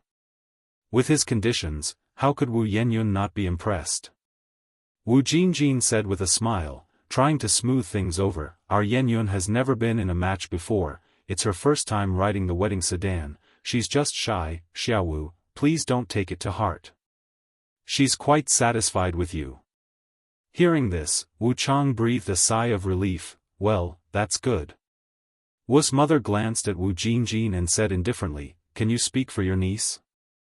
When Wu's mother was not retired, she was the head of the local district. She was always serious and had a thorough way of addressing issues. This matter isn't so simple. Wu Jingjin smiled and said, Auntie, I can't decide on this matter, but my mom can. Yenyun is my mom's granddaughter. Upon hearing this, Wu's grandmother immediately agreed, yes, I can decide on this. Wu's mother continued, our Wu family has always been clean and keen, we never do things that trouble others. It's either a yes or a no, forced melons are never sweet. Our family has money, what kind of daughter-in-law can't we find? Wu's mother is a respectable person, she definitely doesn't like doing things that can't be put on the table. Wu's grandmother agreed, yes, you are right, rest assured, even though I am old, I can still handle this. Wu's mother continued, although you are the girl's grandmother, this matter still needs to be approved by your son and daughter-in-law, right? Wu's grandmother couldn't respond to this. Because Wu Jinshu and Yen Erju didn't know anything about this matter. Wu Jingjin hurriedly chimed in with a smile, Auntie, I'll just tell you the truth, the situation in our family is rather complicated. Yenyun isn't my brother and sister-in-law's biological daughter. Yenyun was picked up by my mom from the mountains, and it was my mom who raised her from infancy. She has no connection with my brother and sister-in-law, so as long as my mom agrees, it's settled. Wu's grandmother was startled. In her heart, she silently gave Wu Jingjin a thumbs up, truly her own clever daughter, quick to react, lying without a draft. Hearing this, Wu's mother nodded, I see. Since she isn't her own and was raised solely by the elderly lady, then this matter should be easier to handle. Wu Chang nudged Wu's mother. Wu's mother knew what her son meant and continued, you all know the situation of our family. Xiangzi now has 2 daughters. The young lady, if married into our family, doesn't need to do any work. She just needs to take care of me and the 2 children, and of course, cook and do Qiangzi's laundry. Wu Jingjin laughed and said, these are all small matters, what household's new bride doesn't do these? Moreover, Qiangzi currently only has 2 daughters, it certainly won't work for them not to have a son. After all, we Wu family are not short of money. I mean, no matter how many children, we must have a boy to carry on the Wu family line. Whenever, wherever, there are always those who value sons over daughters. Daughters take their husband's name when they marry, sons bring in wives who take their name, continuing the lineage. Exactly, exactly, Wu Jingjin laughed. Aren't we women born to bear sons and raise children for our husband's family? What's wrong with having a few more children? Wu's mother nodded and continued, moreover, Qiang's age is also a factor here. The sooner it's done, the better, as long as the two young people are willing. The longer the delay, the more dreams in the night. It's not easy to find the right person. Wu Jingjin said, Auntie, fundamentally there are no problems with what you've said. However, since you've spoken to this point, let's be frank. I'll also speak on behalf of my mom and state our family's conditions. Go ahead. Wu's mother took a sip of tea. Wu's grandmother watched Wu Jingjin, who was articulate and clever, feeling a deep sense of pride. Luckily she had such an excellent daughter to stand up for her. Wu Jingjin continued, aside from the household registration and small Western-style house your family agreed to up front, our family also wants a dowry of 3,000 yuan. 3,000 yuan? Wu's grandmother looked at Wu Jingjin, surprised. Wasn't it agreed it would only be 2,000 yuan? How did it suddenly become 3,000? Wu Jingjin gently patted Wu's grandmother's hand, signaling her not to be surprised.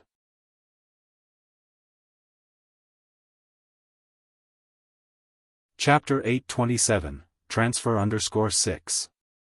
She had figured it out, the Wu family was not short of money at all. Since they weren't hard up, of course, she had to ask for more.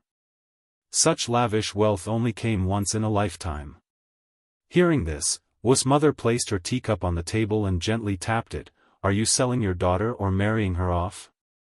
Country folks are country folks indeed.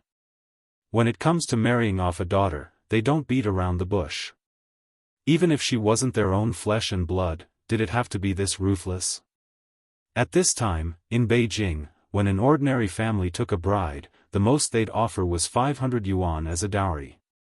But their demands were different, wanting both a house and money. As soon as they opened their mouths, it was 3,000. Wu Jingjin said with a smile, Auntie, what you said is a bit harsh. As the saying goes, a match made in heaven is tied with a thread.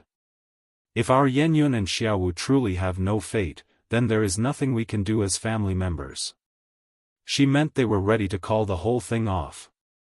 Wu Chang panicked as soon as he heard this. We are fated. Yenyun and I are very much fated.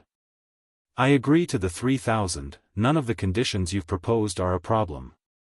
Wu Yenyun was so beautiful and still an untouched young lady. It wouldn't matter if it were 3,000 or even 30,000, Wu Chang would find a way to gather it. Wu's mother inwardly rolled her eyes at Wu Chang, frustrated with his lack of resolve. She had planned to bargain down the price, yet her son was so weak-willed in front of a beautiful girl that he couldn't even move his feet. Now that everything was out in the open, Wu's mother didn't beat around the bush either and continued, to show the Wu family's sincerity, let's draw up an agreement, pay the dowry now, then choose a day for both families to sit down for a meal together, and settle on a wedding date. As for the house, your family can only move in after the young couple is married. Agreed, Wu Jingjin nodded.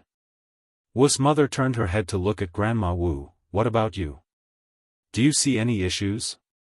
Yenyun had been raised by her hands after all, and Wu's mother felt it necessary to ask for Grandma Wu's opinion. Grandma Wu said, I have no objections. They were willing to pay so much, offer a house, and move the household registration. What could she possibly object to? Wu's mother had come prepared today. She took out 3 stacks of RMB from her bag. Here is 3,000 yuan. Let's write up an agreement, and consider this matter settled. Good, good, Grandma Wu nodded. Both Grandma Wu and Wu Jingjin were illiterate, so how the agreement was drawn up was entirely up to Wu's mother and Wu Lan. They only had to press their fingerprints as confirmation. It wasn't until they left Wu Lan's house that Grandma Wu still felt somewhat surreal. Jean, does our family really own a two-story Western-style house with a yard now? Of course, it's real. Wu Jin nodded. Not only that, you now have 3,000 yuan in your pocket too. Grandma Wu felt her pocket. Sure enough, those thick stacks of banknotes were still there. Wu Jin continued, how about it? I have got skills, don't I? The dowry was 2,000 yuan, and I managed to get it up to 3,000. According to your thinking, we would have just taken one house and nothing else, wouldn't we have lost out big time? A full 3,000 yuan. What ordinary family could have so much money? Wealthy people really are different. Grandma Wu said with a smile, yes, you are capable. No wonder they say a daughter is a mother's little padded jacket. Wu Jin went on, Mom, now that we also have money, let's go buy a bicycle and a sewing machine, shall we? Sure. Let's go now. A bicycle and a Singer sewing machine together cost over 1,100 yuan, but Grandma Wu wasn't hesitant to pay. After Wu Yenyun got home, she changed out of her long dress and into her usual clothes with patches. It wasn't until the afternoon that Grandma Wu returned with a smiling face, holding 2 roast chickens in her hands. Dalong, Erlong, come and have some roast chicken. Grandma Wu called Wu Dalong and Wu Erlong over to eat the roast chicken. As soon as they heard there was roast chicken, the 2 little ones were over the moon and immediately ran over like crazy. Wu Erlong tore off a chicken leg, "I'll bring this chicken leg to big sister to eat." Wu Grandma's face darkened, "You are not to give it to her." Just now, Wu Yenyun had made the Wu family lose face, and Grandma Wu hadn't calmed down yet. At that moment, Wu Yenyun came over holding a dress. Grandma Wu quickly hid the roast chicken. "What are you doing here?" Wu Yenyun placed the dress aside. "Grandma, I can't accept this dress, please return it to Auntie. Wearing that dress never sat right with her." "You were given it, you wear it," Granny Wu said. "No need, just return it to Auntie." After saying that, Wu Yenyun turned and walked away. Granny Wu herself had a strong opinion of Wu Yenyun and now felt even more that Wu Yenyun was not presentable. All this fuss over a dress?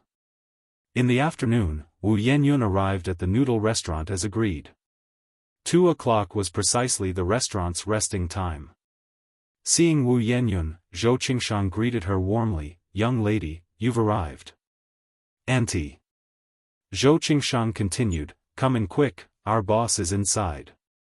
Wu Yenyun followed Zhou Qingshang inside. Just as she walked in, Wu Yenyun saw a familiar figure, Yang.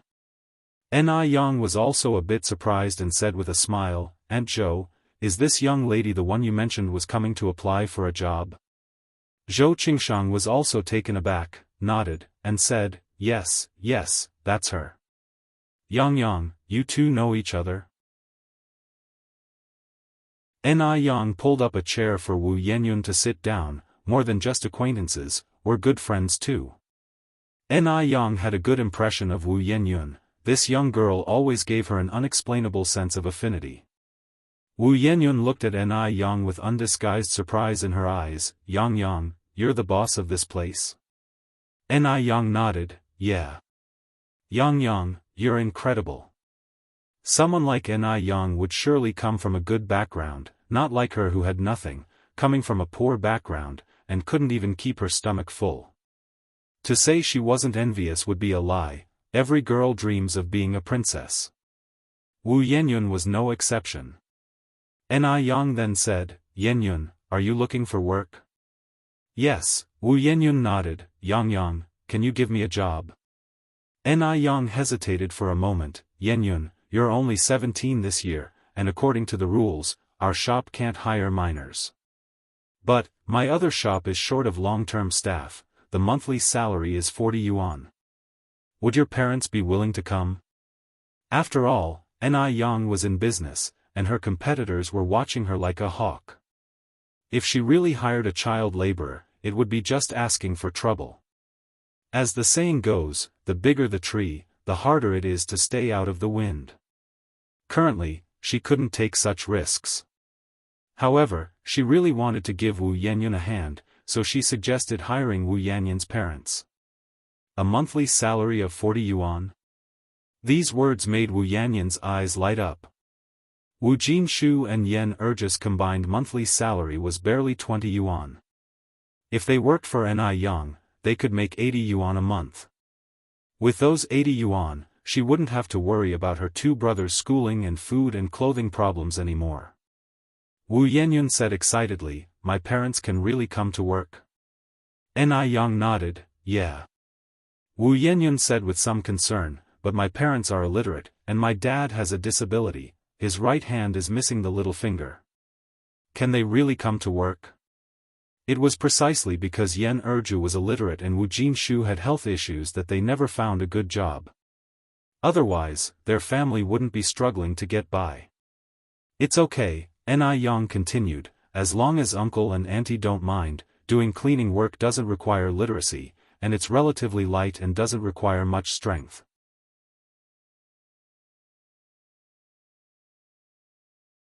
Chapter 828, Domineering. The noodle restaurant's cleaning job mainly involves tidying up tables and sweeping floors, which isn't considered heavy labor for someone used to hard work. "Yang, are you serious?" Wu Yanyan asked with a hint of disbelief. Ni Yang nodded. "Of course I'm serious. Do you think I would joke about something like this? By the way, are your parents home?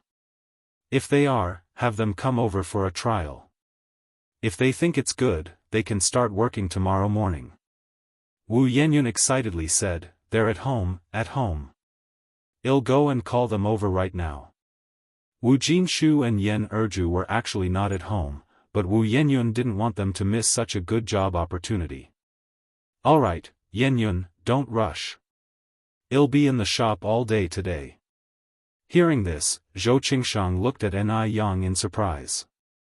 Since there were several stores, Ni Yang usually spent no more than 2 hours in each shop.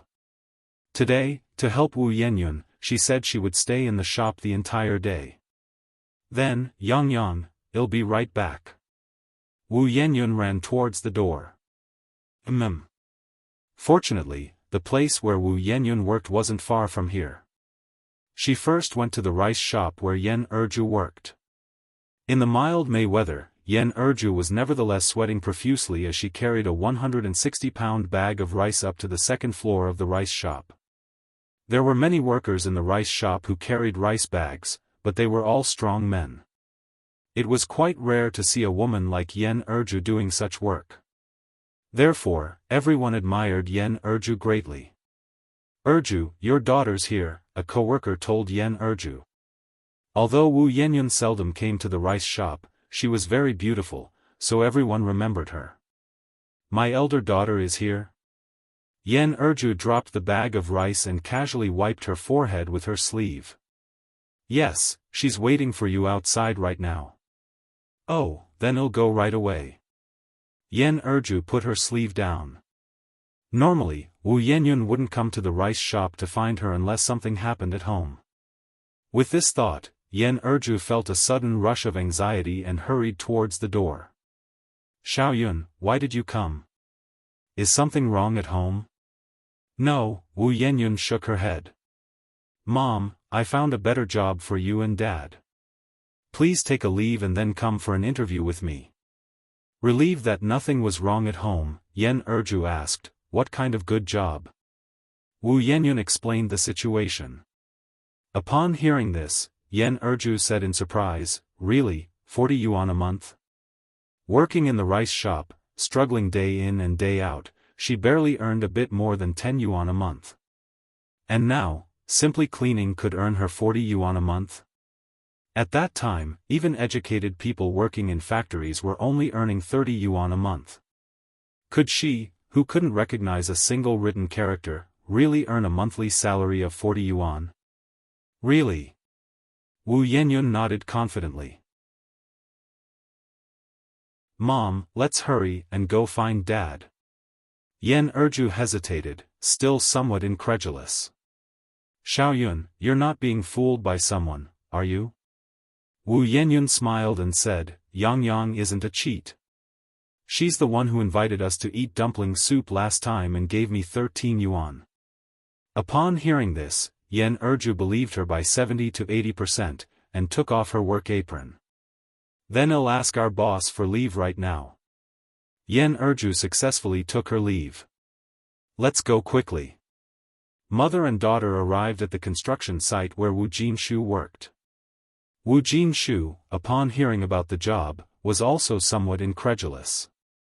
He only earned a few cents for a whole day's work at the construction site. A monthly salary of 40 yuan was undoubtedly great news. The three of them hurried to Ni Yang's noodle restaurant, all in less than an hour. Yenyun, here you are. These must be your uncle and aunt. Ni Yang stood up politely. Wu Yenyun nodded. Yang Yang, this is my dad, and this is my mom. Mom and dad, this is Yang Yang, and she owns this noodle restaurant. Hello, young comrade, I am Xiaoyan's mother. I am Yanyan's father. Although Ni Yang was young, she was beautiful, well-dressed, and exuded an air of elegance, not seeming like an average person. Standing in front of such a distinguished person, Wu Jinshu and his wife felt quite awkward, unsure of where to put their hands. This couple looked very simple and honest. Ni Yang smiled and said, Uncle and Auntie, please sit down. Don't be nervous. As she spoke, Ni Yang poured a cup of tea for the couple. Uncle, Auntie, please have some tea.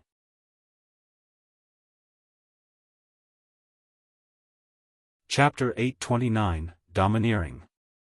_2.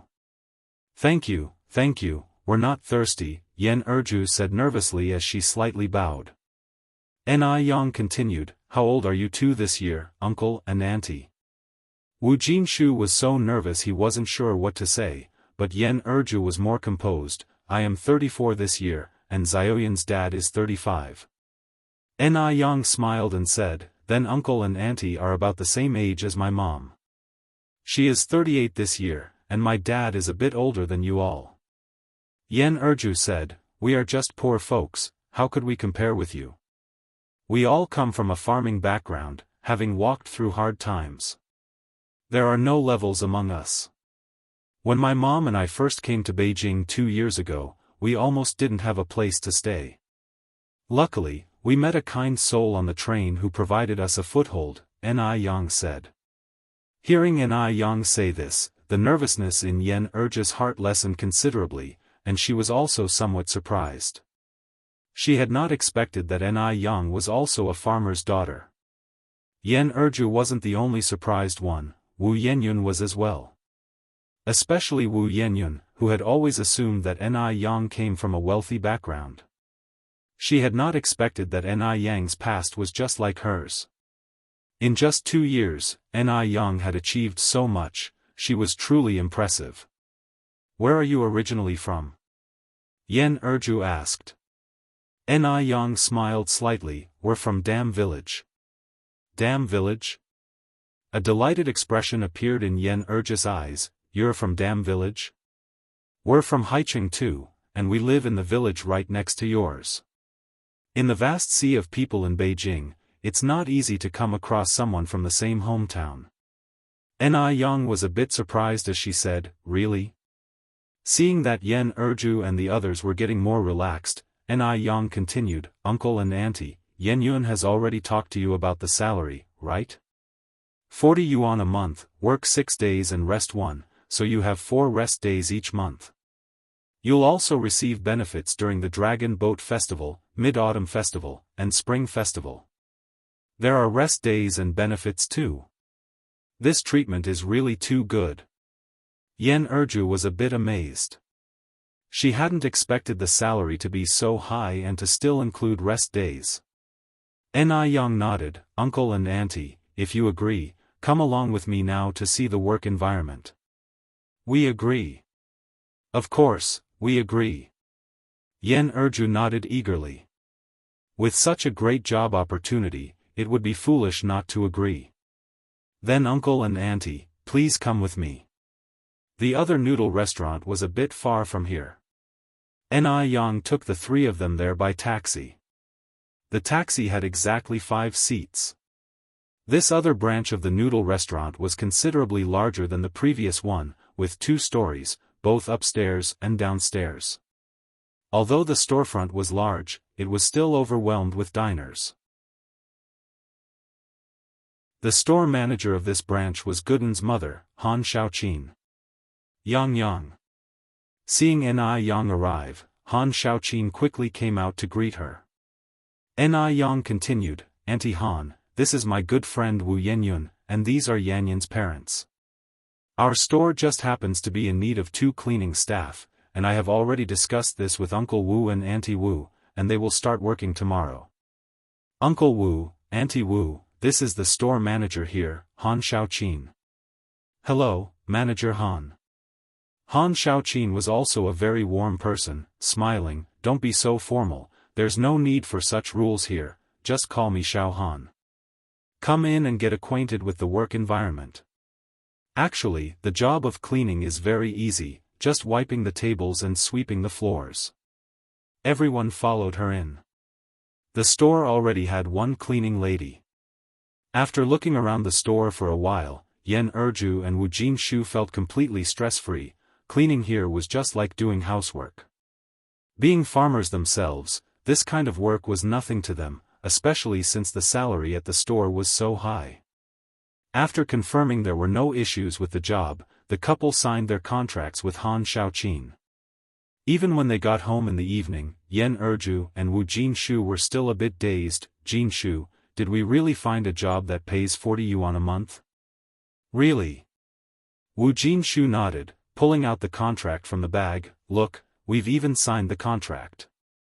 Yan Erju, overwhelmed with joy, didn't know what to say and just clung to Wu Jinshu's wrist. Jinshu, how much will our combined salary be then? It'll be 80. Wu Jinshu answered. 80. Yan Erju laughed out loud with joy. 80. With these 80 yuan, we can send all 3 kids to school and never have to worry about not having the rent money again.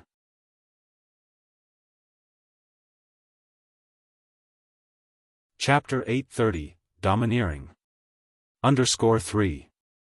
A month is 80 yuan, a year is 960 yuan.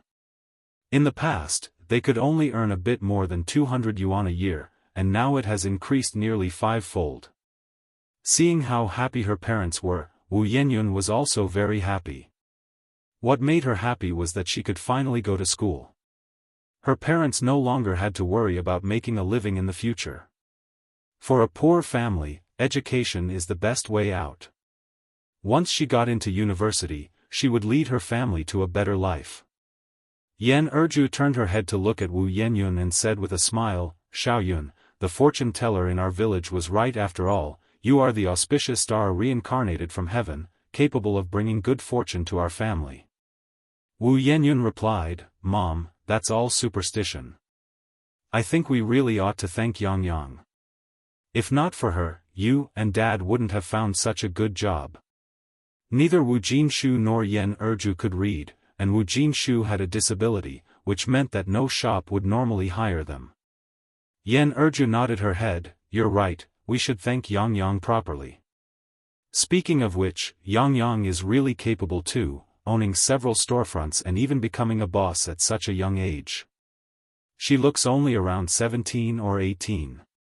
By the way, Xiaoyun, how did you meet Yang? Wu Yenyun answered, Yang and Xiaoyu are classmates and good friends. I met her through Xiaoyu. Oh, I see. Just then, Grandma Wu walked in from outside, carrying 2 strips of pork in her hand. Erju, take this meat and stir-fry it for the kids to ease their cravings. Yan Erju exclaimed in surprise, Mom, where did you get this meat from? At that time, pork fat was 2 yuan per jin, and the 2 strips of meat that Grandma Wu had were at least 3 to 4 jin, which was worth 7 to 8 yuan. The Wu family was so poor that even money was scarce. Where could Grandma Wu get the money from? Grandma Wu replied, Of course I bought it. What, you think I stole it? Yan Erju took the strips of pork. Was it Jin who gave you the money? Wu Jinjin, though her family's situation was not bad, was definitely not that generous. Usually, the gifts she gave were secretly passed to Grandma Wu, like a couple of lard cakes or 2 chicken legs. Grandma Wu gave Yen Erju a glance. "It's my own money. What's the matter, you don't allow this old woman to have some private savings?" No, that's not what I meant." Yen Erju quickly shook her head, then said to Wu Yenyun, "Xiaoyun, let's go cook in the kitchen." "Okay." Wu Yenyun nodded her head and followed Yen Erju's footsteps. After the mother and daughter left, Wu Jinshu said to Grandma Wu with a smile, "Mom, I've got some good news for you."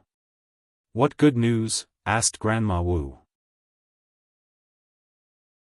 Wu Jinshu replied, "Yenyun helped Erju and me find new jobs at the noodle restaurant, cleaning for 40 yuan a month. We get 4 days off each month, and there are benefits during the holidays too." Under normal circumstances, Grandma Wu would have been delighted to hear this. But today, she showed little reaction. After all, she had seen a bit of the world by now.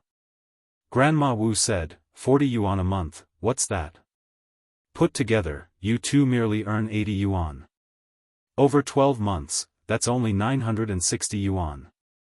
At this rate, when will you be able to buy a 2-story house with a yard in Beijing? The Wu family alone gave 3,000 yuan as a bride price, which could let Wu Jinshu and Yen Erju work for 3 years. Not to mention, it included a 2-story house. Wu Jinshu did not expect this reaction from Grandma Wu. "Mom, when did you get so extravagant? You're even looking down on 40 yuan. Keep in mind, I used to earn just a few cents per day working on the construction site." Grandma Wu glanced at Wu Jinshu. "That was then, this is now. I've done my research. In Beijing, building a 2-story house costs at least 20,000 yuan. Those 20,000 yuan, even if both of you didn't eat or drink, would take 20 years to save. After those 20 years, you would both be old, and the kids wouldn't need spouses anymore." Wu Jinshu laughed. "Money is earned gradually, don't worry." At that moment, Wu Jinshu suddenly remembered something Ni Yang had said in the afternoon, and continued, "Good days are created from bad ones. I believe that our family's life will keep getting better." Grandma Wu snorted, "Without me in this house, you can forget about the days ever getting better." With that, she turned around and headed inside the house.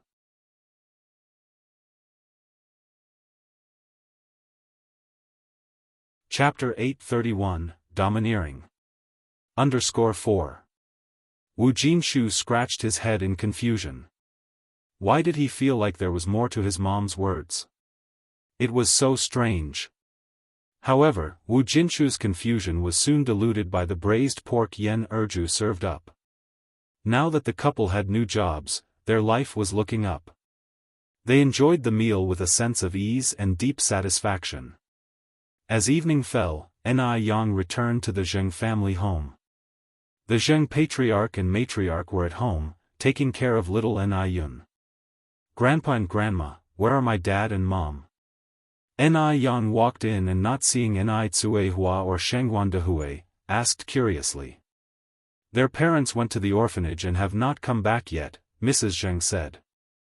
Only then did Ni Yang remember that Ni Tsuehua would go to the orphanage every Wednesday with Shengguan Dehui to bring clothes and food, and to spend time chatting and playing games with the children. Ni Tsuehua rarely spoke of it, but in fact, she had never forgotten those 3 abandoned daughters. She filed a report at the police station and provided a blood sample, hoping that one day she could find those 3 poor children.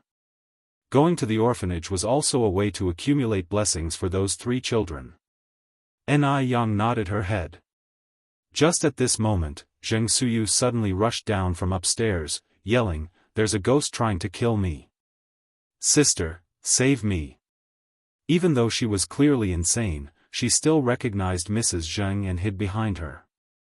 "Don't be afraid, Suyu, don't be afraid," Mrs. Zheng said as she protected Zheng Suyu behind her. "There are no ghosts in this world." There are ghosts."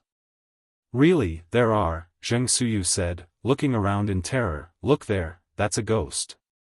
That too. They're all ghosts. All of them are ghosts.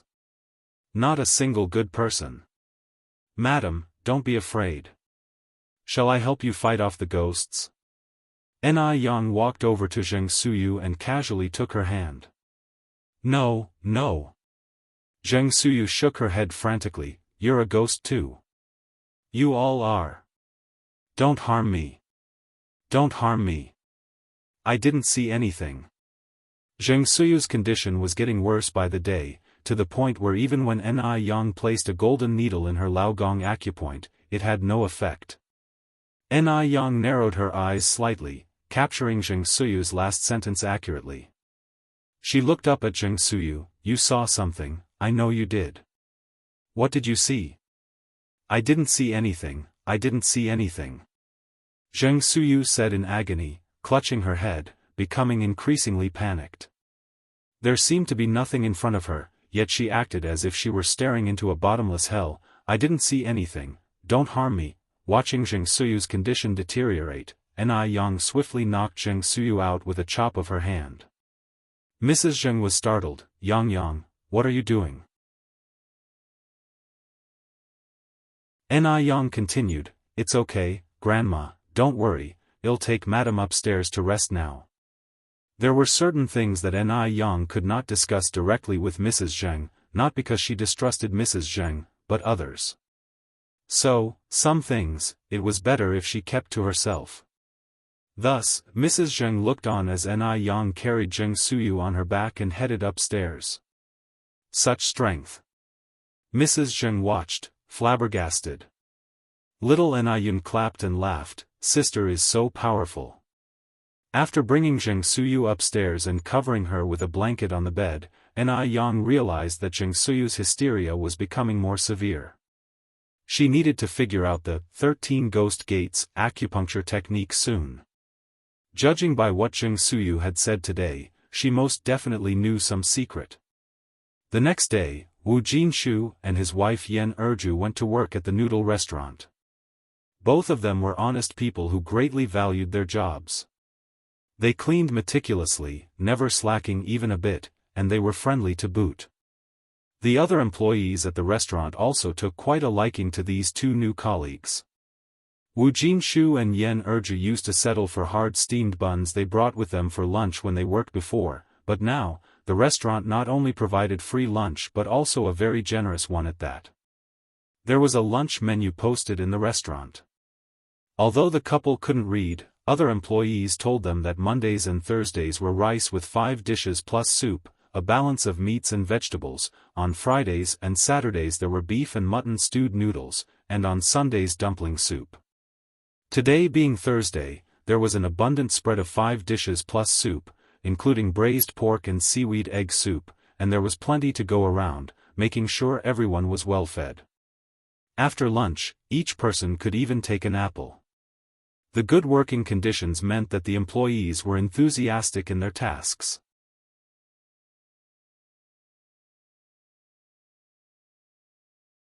Chapter 832, Dominant. _5. So, in Ni Yang's noodle restaurant and milk tea shop, including other shops, there had never been a case of an employee resigning unless it was for an irresistible reason. This was also a main reason for Ni Yang's success. She never acted like a blood-sucking capitalist. Days passed by peacefully for 2 days. On the 3rd day, Wu Jinjin found Grandma Wu. Mom, Wu Chang's mom came to see me yesterday. Grandma Wu was shaking out new clothes she had bought for Wu Jinshu and her 2 grandsons. What did she want? Wu Jinjin, speechless, said, you did take 3,000 yuan from her. What do you think she wants? Who takes money and doesn't do anything? Only then did Grandma Wu remember that she had arranged a marriage for Wu Yenyun and had taken 3,000 yuan from them. Right, if you didn't mention it, I would have almost forgotten about this matter. She had been too happy these past few days. Wu Jinjin continued, have you told my brother and sister-in-law about this? Not yet. Grandma Wu shook her head. Wu Jinjin became anxious. Why haven't you said anything? Wu Chang's mom is eager to meet. Only then did Grandma Wu realize the urgency. Jin, how do you think I should tell them? Wu Jin said, just say it however. It needs to be said sooner or later, and it's not a big deal. Wu Chang's family gave us so much stuff, my brother and sister-in-law might be thrilled. Grandma Wu nodded, yes, you are right. What did Wu Chang's mom say? When does she want to visit? Wu Jin continued, the 18th of this month would be good. The 18th of this month? There are only a few days left, today is already the 15th. Grandma Wu said. Wu Jin smilingly said, after all, Wu Chang is also getting on in age, and his mom is anxious to have grandchildren, it's normal for her to be a bit anxious. Grandma Wu nodded. Today, since the couple was not working, after Wu Jin left, Grandma Wu took out the new clothes she had bought for the two children and Wu Jinshu, these are for you and the kids. Wu Jinshu was surprised, Mom, did you buy these for me? Grandma Wu nodded. Yan Erju was even more puzzled. Where did Grandma Wu get so much private money from? But as a daughter-in-law, it wasn't appropriate for her to ask directly. Seeing the new clothes, the two children were ecstatic. Wu Jinshu continued, Mom, did you really buy these? The fabric looks quite good, these must have cost a good amount of money, right? Grandma Wu didn't directly answer Wu Jinshu's question but instead said, try them on and see if they fit. Wu Jinshu put the clothes on the table, Mom, tell me honestly what's going on with these clothes? Otherwise, I won't try them on. I bought them with private money. Grandma Wu said. Wu Jinshu sensed something was amiss, these clothes must cost at least 10 yuan. Where did you get so much private money? You don't need to worry about that. For a moment, Grandma Wu hadn't figured out how to explain the situation to Wu Jinshu and Yan Erju. Mom, lately you've been buying meat and clothes. Tell me honestly, where is all this money coming from? Wu Jinshu suddenly became serious. Grandma Wu shivered inexplicably and stood up, come with me for a moment. Wu Jinshu followed Grandma Wu's steps. Yan Erju watched the mother and son with a puzzled look, curiosity filling her eyes. What could they not say in front of her, having to whisper secretly? After so many years, her mother-in-law still treated her as an outsider. They entered a room and closed the door. Wu Jinshu's eyelids twitched several times, sensing that something significant was about to happen. Mom, what exactly has happened? Grandma Wu pulled Wu Jinshu to sit down. Jinshu, sit first. Wu Jinshu sat down somewhat nervously. Grandma Wu didn't immediately discuss the matter but began to wipe away tears. Jinshu, life hasn't been easy for Mom. The year I turned 28, your dad passed away, and I've been a widow ever since. During the Great Famine, I ate tree bark and clay, barely managing to raise you and your sister. Wu Jinshu sighed, Mom, I know it hasn't been easy for you. Just tell me directly what has happened. As long as it's not about committing murder or arson, your son can handle it. Grandma Wu looked at Wu Jinshu, actually, this matter is a joyous occasion for our family. What joyous occasion? Wu Jinshu asked. Grandma Wu wiped her tears, I should be happy to tell this, I shouldn't be crying, but I just can't control it. Our family has finally started living well, you must cherish it.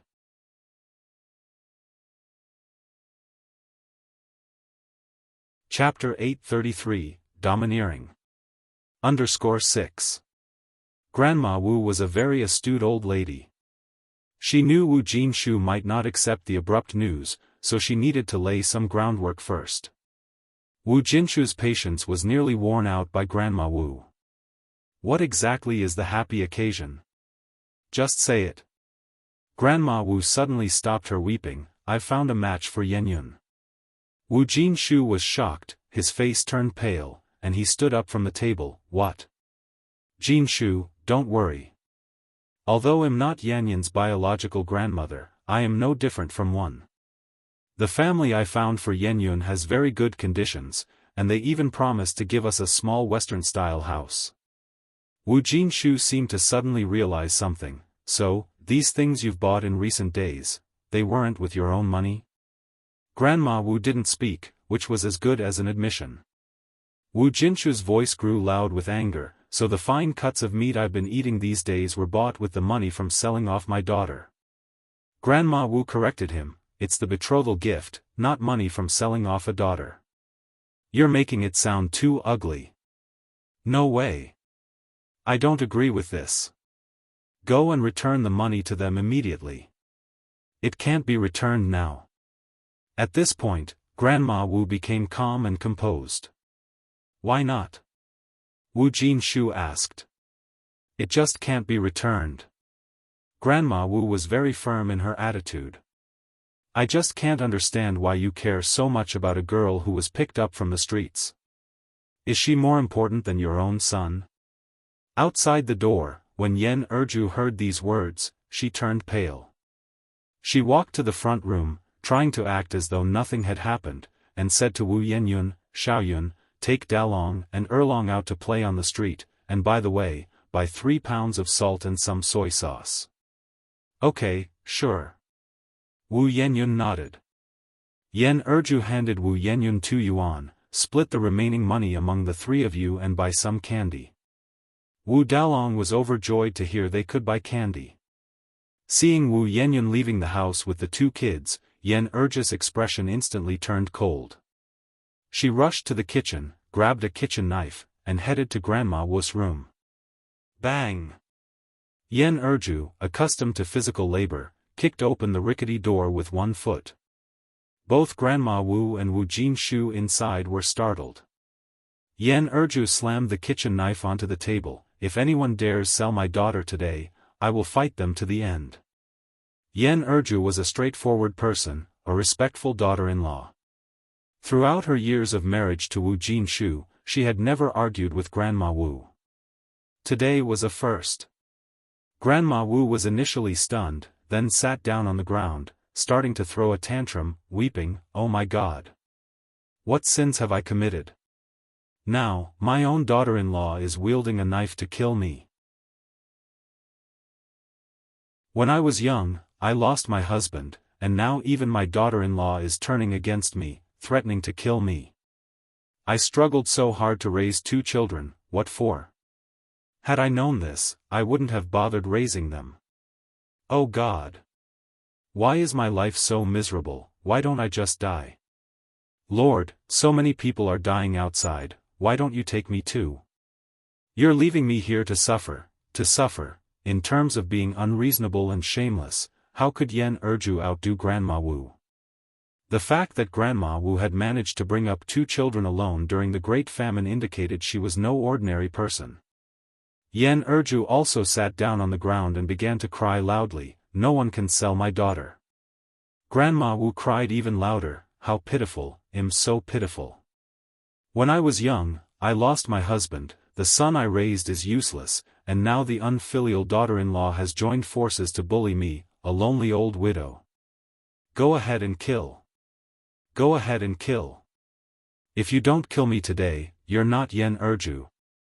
As she spoke, Grandma Wu picked up the kitchen knife from the table and moved toward Yen Erju.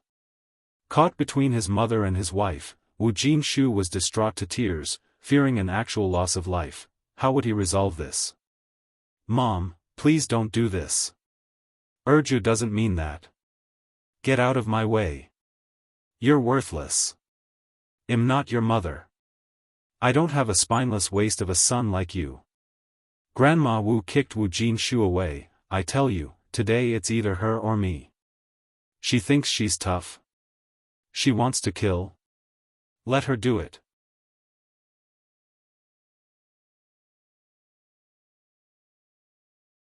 Chapter 834, Domineering.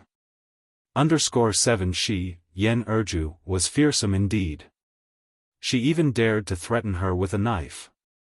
If she did not teach her a lesson today, she would think she could be easily bullied. This time, Wu Jinshu did not hold back. Wresting the kitchen knife from Grandma Wu's hand, he harshly said, "Mom, you were wrong in this matter. Erju is not to blame. Grandma Wu and Yen Erju were both stunned. Calm and steady Wu Jinshu had never lost his temper like this before. Wu Jinshu threw the kitchen knife into the yard. Mom, it's not just Erju who disagrees, I disagree too. Go and break off this engagement right now. Seeing Wu Jinshu supporting her, Yen Erju breathed a sigh of relief. Grandma Wu burst into tears again. I can't live like this, I can't live anymore, you are all forcing me to die, Mom. I'm not joking with you. Yen Yun is still young, she needs to study. She can't get married this early. Grandma Wu wiped away her tears. This matter cannot be called off now. It has to be called off regardless. Wu Jinshu's stance was very firm. Otherwise, don't blame me for not recognizing you as my mother. On hearing this, Grandma Wu looked at Wu Jinshu in shock. For that foundling girl, you would disown me, your own mother? Was she really less important than a foundling? Yen Erju suddenly spoke up. Xiao Yun is not a foundling. She is my own biological daughter. You never cared for her even for a day. What right do you have to sell her off? What right? In Yen Erju's heart, Wu Yenyun was her own daughter. Grandma Wu glared at Yen Erju. Not a foundling? If not a foundling, then did you have her with some unknown man outside? Oh, now I get it. That explains why you always protect that wild girl. You had an affair, dishonoring yourself. You shameless woman. How could our esteemed Wu family have someone like you, bringing us disgrace? What are you babbling about? Yen Erju was angrily triggered. Being an honest person, she could not tolerate such baseless accusations from her mother-in-law. I am done arguing with you today. Yen Erju and Grandma Wu started physically fighting. Wu Jinshu massaged his temples in agony. Yen Erju was truly enraged, not holding back in her attacks, and though Grandma Wu was no pushover, she was getting on in years. She was no match for Yen Erju. Wu Jinshu thought it was about time and pulled them apart. Grandma Wu sat on the ground, crying her heart out, with 3 scratch marks on her face from Yen Erju. Yen Erju was not much injured, but her hair had been yanked out in clumps by Grandma Wu. Both were in a sorry state. After a long while, the atmosphere finally calmed down a bit, and Wu Jinshu took hold of Grandma Wu, saying, Mom, come with me to Wu Lan's house right now and clear up this matter. It's unfixable.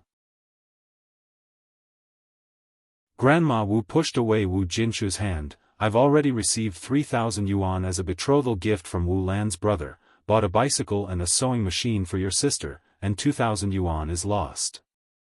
Calling off the marriage sounds easy. Do you have 3,000 yuan? 3,000 yuan? For a family like Wu Jinshu's, 3,000 yuan was an astronomical figure. Wu Jinshu was stunned. After that statement, Grandma Wu moved to the bed to lie down, turning her back to Wu Jinshu and Yen Erju. I've already told everyone, they are coming to our house the day after tomorrow to dine and fix the wedding date. You all have to agree whether you agree or not. Otherwise, you might as well kill me. I don't want to live anymore.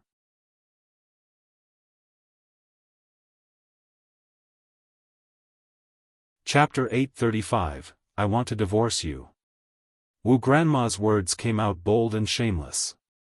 Yet Wu Jinshu and Yen Erju were completely unable to do anything about her. They certainly couldn't really kill Wu Grandma. Yen Erju cried in despair, I can't live this way anymore. Life is unlivable like this. Wu Jinshu, I want to divorce you. Divorce, divorce, divorce. Let's do it immediately. Wu Grandma sat up in bed, pointing at Yen Erju, you'd better take your things and get out of our Wu family's house. But the kids belong to our Wu family, and you're not taking a single one with you. Did Yen Erju think she could threaten her with divorce? She truly wasn't afraid.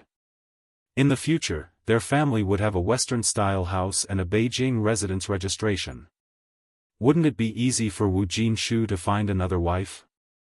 You just say less. Wu Jinshu said.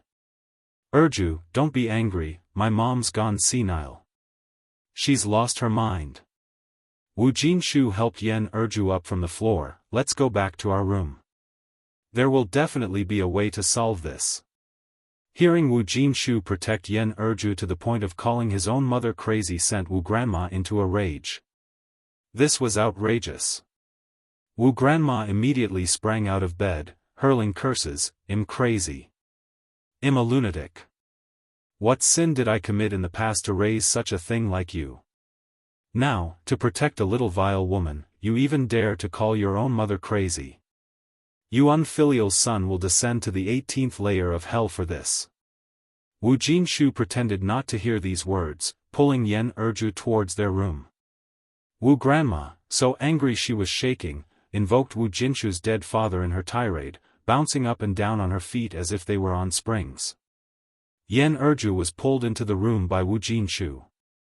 Wu Jinshu comforted her, "Erju, don't worry, our family will definitely not sell our daughter.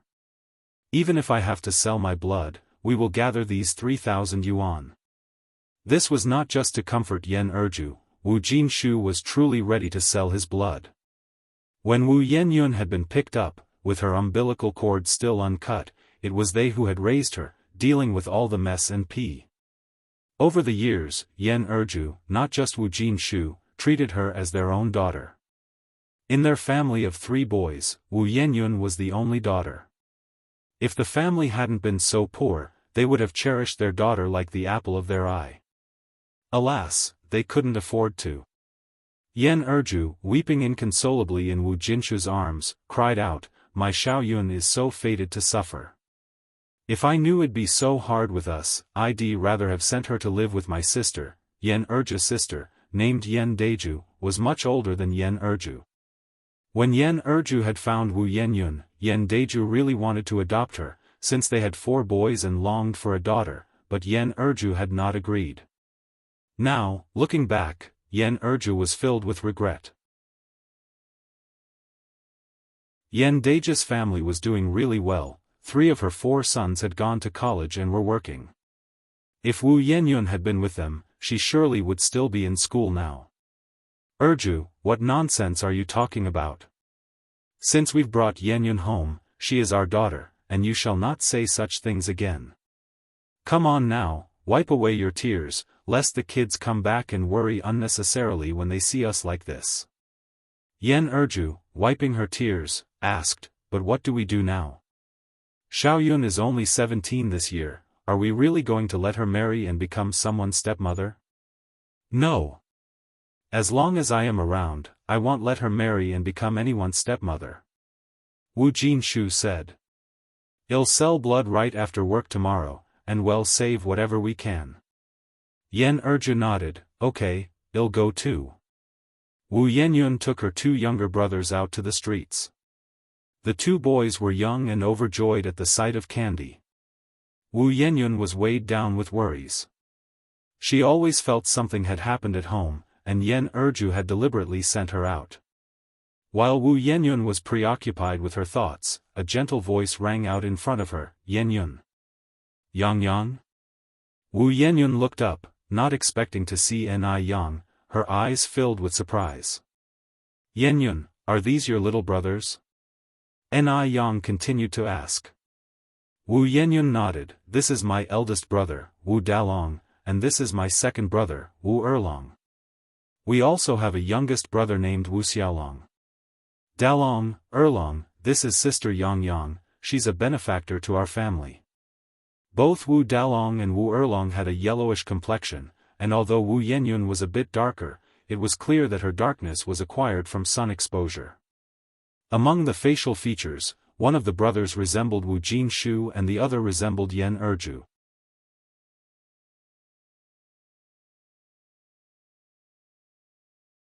Chapter 836, I Want to Divorce You. _2. But Wu Yenyun was unlike any of them. Wu Dalong and Wu Erlong were a bit shy, hiding behind Wu Yenyun, afraid to address anyone, and quietly sizing up Ni Yang. "This sister is so pretty, even prettier than our own older sister." Ni Yang then said, "Yenyun, my home is nearby. why don't you bring your two brothers over to play? Every time she saw Wu Yenyun, she felt a sense of affection, which is why she invited Wu Yenyun to visit her home. Moreover, Wu Yenyun didn't resemble her parents, while one brother resembled their father and the other resembled their mother. Given that Wu Yenyun's parents were also from Haicheng City, Ni Yang even now harbored a bold suspicion. Wu Yenyun was worried about her family. I can't today, my mom is waiting for the soy sauce and salt I need to bring back for cooking. Ni Yang took Wu Yenyun's wrist directly. Come on, come on. My mother and I have only been in Beijing for 2 years and don't have many friends. Your brothers and you visiting us would certainly make my parents and my grandparents very happy. It's just after 3 now, still early for cooking. Ni Yang's enthusiasm made it hard for Wu Yenyun to refuse. The Zheng family's place wasn't far, it was a mere 5-minute walk away. Standing in front of the glittering and splendid villa, Wu Yenyun was extremely shocked. She had passed by this villa every day on her way to school but had never thought that Ni Yang actually lived here. Wu Dalong and Wu Erlong were also very surprised, tugging at Wu Yenyun's sleeve quietly. Big sister, this place is so beautiful. The villa had servants, and the decor was luxurious, which made Wu Yenyun feel somewhat restrained. Although she wasn't dirty, she was wearing patched clothes. Even the servants of the Zheng family wore better than her. Fortunately, the Zheng family's servants were all well-mannered, without any hint of a strange look, and Ni Yang didn't look down on her, keeping her arm linked with Wu Yenyun's the whole walk over. The butler brought over several plates of exquisite pastries and beverages. Ni Yang asked, "Where's my mom?" "Madam is upstairs," the butler replied. "Oh." Ni Yang nodded and then encouraged Wu Yenyun and her two brothers to eat the snacks and drink the beverages. Wu Yenyun still restrained herself, while her two brothers were happily eating. "Yenyun, no need to be so tense, make yourself at home here. Actually, we've only just moved into this place ourselves. A year ago, it wasn't even our house." Ni Yang started the conversation willingly. Why? Wu Yenyun was curious. Picking up 2 pastries, one for herself and passing one to Wu Yenyun, Ni Yang began to tell Wu Yenyun about Ni Kuihua's background. Wu Yenyun listened in amazement. Oh my! I feel like I'm reading one of Auntie Jinjiu's novels. Auntie Jinjiu's tragic novels were very popular during that time, and Wu Yenyun had read them too. Ni Yang said, "Life is not like a novel. My mother and I only started to have better days in the past 2 years. Before that, we were living in Dam Village. Our grandmother valued boys over girls. Right after my mother had a few sisters, she was thrown behind the mountain to feed the wolves. We decided to come to Beijing only when we couldn't go on living like that. Thinking back on that life now, it feels like a dream." Ni Yang wasn't someone who talked incessantly, and she rarely mentioned her past to others. She did so this time because she had her doubts. Besides, these things weren't secrets. Even if things weren't as she thought, it wouldn't matter if Wu Yenyun came to know them. Wu Yenyun listened in amazement. How could your grandmother do such a thing? Although Grandma Wu didn't like her very much, Wu Yenyun had never entertained the idea of being discarded by her. That was too horrifying. Who does such a thing to their own granddaughter? Ni Yang smiled bitterly and shook her head. There was nothing I could do about having such a grandmother. I was young at the time, and my mother had just given birth. We had no way to stand up to her. I don't even know if those sisters of mine are dead or alive now." Wu Yenyun sighed. Yang, don't worry, maybe your sisters are fortunate and still alive." As she spoke these words, Wu Yenyun herself lacked confidence. Newborn babies had no capability to survive, and having been thrown so far away, the likelihood of living was slim. Just then, Ni Tsuhua came downstairs. Yang, do we have visitors?" "Mom," Ni Yang stood up quickly to introduce Wu Yenyun. "Hello Auntie." Wu Yenyun was a polite and well-mannered child as well. Ni Tsuhua smiled and said, "Please sit, don't be formal here. Just treat it like your own home."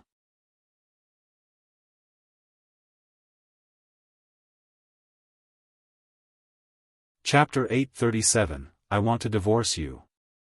3. Upon finishing her sentence, Ni Tsuehua had someone bring over many delicious dishes. Yenyun, you and your brothers don't need to go back tonight, just stay for dinner. Ni Tsuehua was also fond of Wu Yenyun. The young girl was pretty and knew her manners. Upon hearing this, Wu Dalong and Wu Erlong's eyes lit up. Wu Yenyun said, "Thank you, auntie, you are too kind. My mom is waiting for the salt and soy sauce to cook dinner." "Oh, is that so?" Ni Tsuehua nodded and turned to walk upstairs. After a while, Ni Tsuehua came down from upstairs with 2 large bags in her hands. Around 5 o'clock, Wu Yenyun expressed her wish to leave. Ni Tsuehua handed the 2 bags to Wu Yenyun. "Yenyun, these clothes were gifts for Yang, but she usually prefers to wear Cheongsam, so these are surplus to her needs and it's a waste to keep them at home. If you don't mind, please take them to wear." These were gifts from some relatives when Ni Yang returned to the Zheng family. The clothes were brand new but not to Ni Yang's taste, so they remained at home. Ni Tsuehua originally wanted to donate them to the orphanage, but the children there were quite young. Ni Tsuehua saw that Wu Yenyun's clothes were not very nice, so she decided to give them to Wu Yenyun. Wu Yenyun's family was poor. Her clothes, generally patched up, were mostly relief clothing received from the village. Though these relief clothes were previously worn by others, the clothes Ni Tsuehua gave were all new. When Ni Tsuehua handed over the clothes, Wu Yenyun was very happy. "Thank you, auntie. I don't mind at all." Seeing how happy Wu Yenyun was, Ni Tsuehua was also very pleased. "I'm glad you like them, remember to come visit us often." "Okay, auntie," Wu Yenyun nodded. Ni Tsuehua and Ni Yang saw Wu Yenyun out to the gate. Under the sunlight, Ni Yang's hand held a slender strand of hair. Wu Dalong tugged at Wu Yenyun's sleeve. Sister Yang earlier was so pretty. Can we often come to visit their home?" Wu Yenyun pinched Wu Dalong's nose. "You just want those tasty snacks and candies, don't you?" Wu Dalong stuck out his tongue. Honestly, aside from being a bit greedy, Wu Dalong really didn't have any other faults. Wu Yenyun continued, "If we visit Yang's home again, you can't be impolite like today, greet people properly, and eat elegantly without making smacking sounds." "Oh, got it," Wu Dalong and Wu Erlong nodded. When Wu Yenyun and her brothers got home, Grandma Wu had already calmed down, with the kitchen knife previously brandished now nowhere in sight. Although the quarrel had subsided, there was still an indescribable oppressiveness in the yard. It was odd. "Mom," Wu Yenyun took the bought soy sauce and salt to find Yen Erju.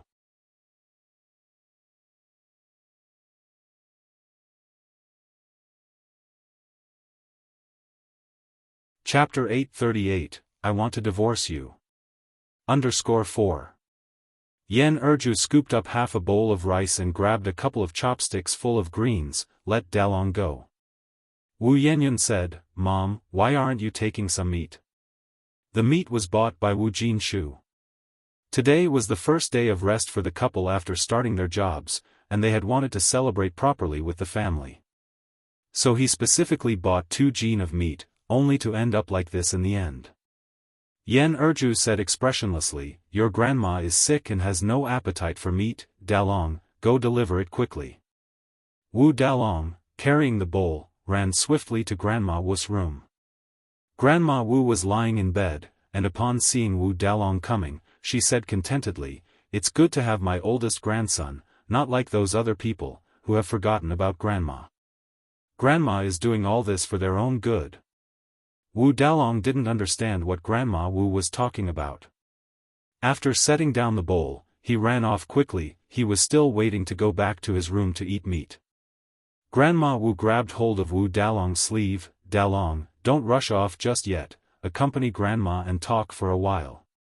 Wu Dalong broke free from Grandma Wu's grasp and ran outside in a hurry. "Grandma, they'll come back after I finish the meat. In a moment, that greedy Erlong will have eaten all the meat." They were eating meat? They were eating meat, and they only brought her a little bit of greens and half a small bowl of rice.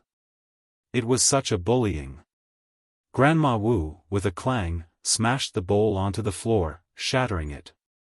On the other side, Wu Yenyun heard the commotion and immediately said, "I'll go check on Grandma." "No need to go," Erju pressed Wu Yanyun's hand, "eat your meal."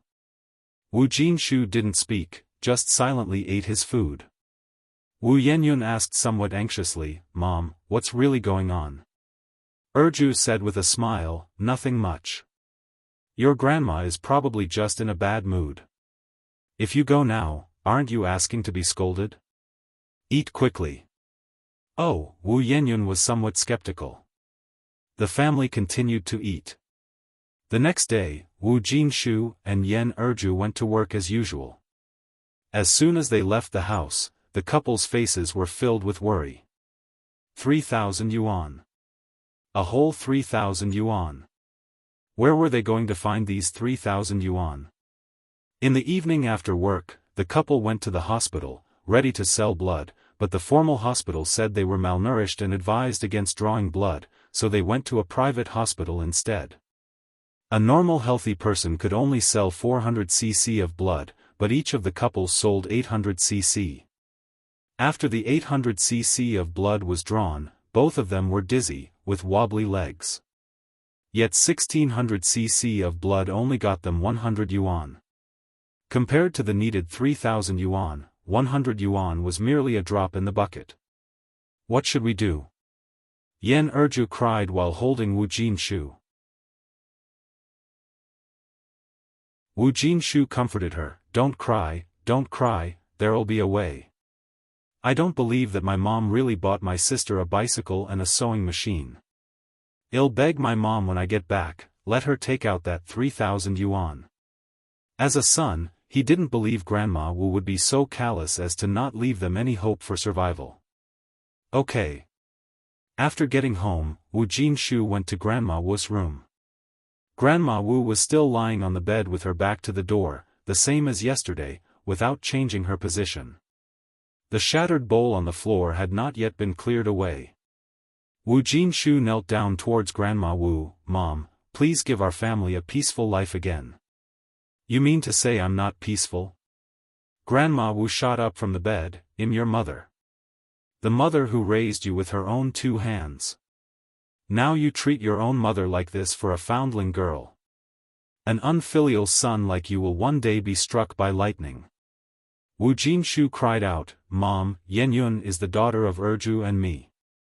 She may not be our own flesh and blood, but in our hearts, she is more precious than our own. She still needs to attend school, she has to become a college student. She absolutely can't become someone else's stepmother. Mom, please take out that 3,000 yuan. When the people from the Wu family come tomorrow, I'll return the money to them." "The money's gone," said Grandma Wu. "I spent over 1,000 yuan buying your sister a bicycle and a sewing machine, and I lost the rest. So this marriage had to take place." Wu Jinshu looked at Grandma Wu in disbelief. "Mom, did you really buy Jinjin a bicycle and a sewing machine?" "Yes." To crush Wu Jinshu's hopes, Grandma Wu took out 2 receipts from her pocket. "Here are the receipts for the bicycle and the sewing machine." Although Wu Jinshu couldn't read, he recognized receipts. Wu Jinshu trembled all over. "Mom, how could you do this? How can you take the money from selling Yenyun and spend it on things for Jinjin?"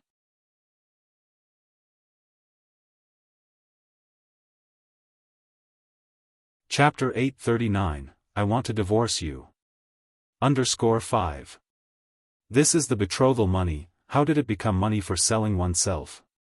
The conditions of the Wu Chang family are so good, it's her blessing that she can marry into that family. As the saying goes, marrying well is all about having clothes to wear and food to eat. If a girl can marry a bit better, she can enjoy her later life. I'm not harming her. You two make it sound like I'm some kind of a great villain. Alright. I'll be the villain then. At this point, Wu Grandma continued, "What's wrong with buying your sister a bicycle and a sewing machine? That's what you owe your sister. When your sister got married, I secretly gave all her dowry money to you too. She didn't even get a proper wedding dowry. Wu Jinshu immediately broke into tears, hugging his head and sitting on the ground. Mom, you're really making it impossible for us to live. To tell you the truth, Erju and I sold our blood today. No matter what, I won't let Yenyun marry someone else as a stepmother. Upon hearing this, Wu grandma was shocked. What? You really went to sell blood? No wonder she thought Wu Jinshu seemed a bit off, so he had gone to sell his blood. It seems that wild girl really can't be kept. She's a curse. Her presence disturbs the peace of the old Wu family. Wu Jinshu nodded. We really did, so Mom, I'll accept you buying Jinjin a bicycle and a sewing machine. Can you give me the rest of that money? Together we can come up with enough to call off this arranged marriage. It's too late to argue over the bicycle and the sewing machine now. Wu grandma sighed. You go out first, I'll think it over. Seeing Wu grandma finally softening, Wu Jinshu breathed a sigh of relief and immediately stood up from the ground. Mom, you think about it, I won't disturb you anymore. You go out. Wu grandma waved her hand. When Wu Jinshu came out from Wu grandma's room, Yen Erju asked anxiously, how did it go? What did your mom say? Wu Jinshu said, my mom isn't an utterly ruthless person, she agreed to think about it. After all, Yenyun is her granddaughter. Hearing this, Yen Erju also sighed with relief. At dinner, Wu grandma still didn't join the table. Wu Yenyun noticed Wu Jinshu and Yen Erju's complexions looking bad and asked, Dad, Mom, are you okay? Your faces look so pale. Wu Jinshu said, it's nothing, probably just too tired from work during the day. Yenyun, later on take your brothers to bathe, and your mom and I are going to bed. Okay, Wu Yenyun nodded, still a bit worried. Dad, Mom, are you really alright? Should we call Dr. Li to come take a look? Dr. Li was the barefoot doctor in their area. No need, we just need some rest. At night, after seeing that her brothers had all gone to bed, Wu Yenyun prepared to wash the dishes. Just then, Wu grandma, who hadn't shown her face all day, suddenly stepped out. Yenyun, come here with me. Wu Yenyun was stunned. Oh, okay. In Wu grandma's room, have your parents gone to bed? Wu Yenyun nodded. Wu grandma continued, do you know why your parents looked so pale? Wu Yenyun shook her head. It's all because of you that they've become like this, Wu grandma continued. Yenyun, if you really are a filial and good daughter, then please consider your parents and your 3 younger brothers. You can't be too selfish. Wu Yenyun was completely stunned. Grandma, what are you talking about? Wu grandma sat on a stool. It's come to this, so I might as well tell you the truth. You are not your parents' biological child. Your mother picked you up in the mountains when she was gathering firewood. Wu Yenyun couldn't hear the rest of her words. Everything was a blur in her ears. In her mind, there were only 5 words. She was picked up. She was a foundling. No wonder she didn't look like either Wu Jinshu or Yen Erju. No wonder Wu grandma often said it was her who dragged down the whole family, so it was like this. It was like this. Tears welled up in Wu Yenyun's eyes and suddenly gushed out, flooding her face in an instant. Wu grandma looked at Wu Yenyun with disdain and continued, I've spoken to a household about you. It's Wu Lan's brother Wu Chang. Wu Chang is in very good condition, and once you marry into their family, you just need to enjoy life.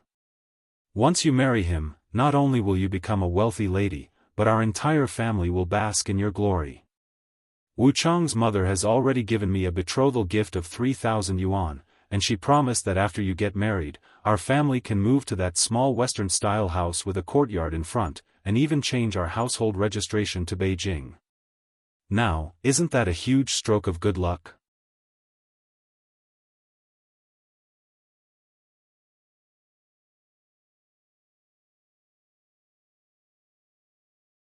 Wu Yenyun wiped her tears, trying hard to squeeze out a semblance of a smile. Grandma Wu continued, Wu Chang and his mother will come over for a meal tomorrow. remember to make a good impression. Emichum. And, Grandma Wu seemed to remember something. I heard from Dalong that some rich lady gave you 2 bags of new clothes, right? Emichum.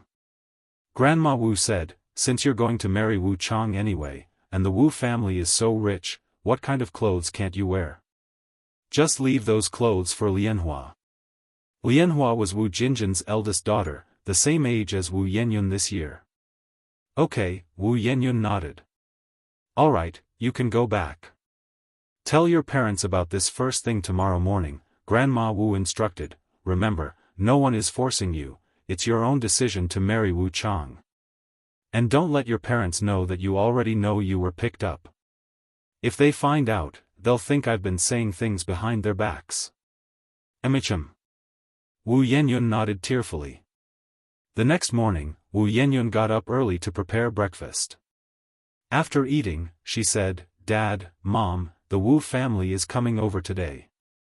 You want leave, will you? Yan Erju's eyes reddened. Xiaoyun, do you already know? I know, Wu Yenyun nodded. Yan Erju hugged Wu Yenyun tight. Xiaoyun, don't worry, we definitely won't let you marry that Wu Chang, your parents will find a way to gather the 3,000 yuan. If we must, we'll take out a high-interest loan. The couple had not wanted to tell Wu Yenyun about this matter, out of fear it would burden her psychologically, but Wu Yenyun had found out anyway. Wu Yenyun smiled and said, Mom, I want to marry Wu Chang. What did you say? Wu Jinshu and Yan Erju exclaimed in unison, almost thinking they had misheard.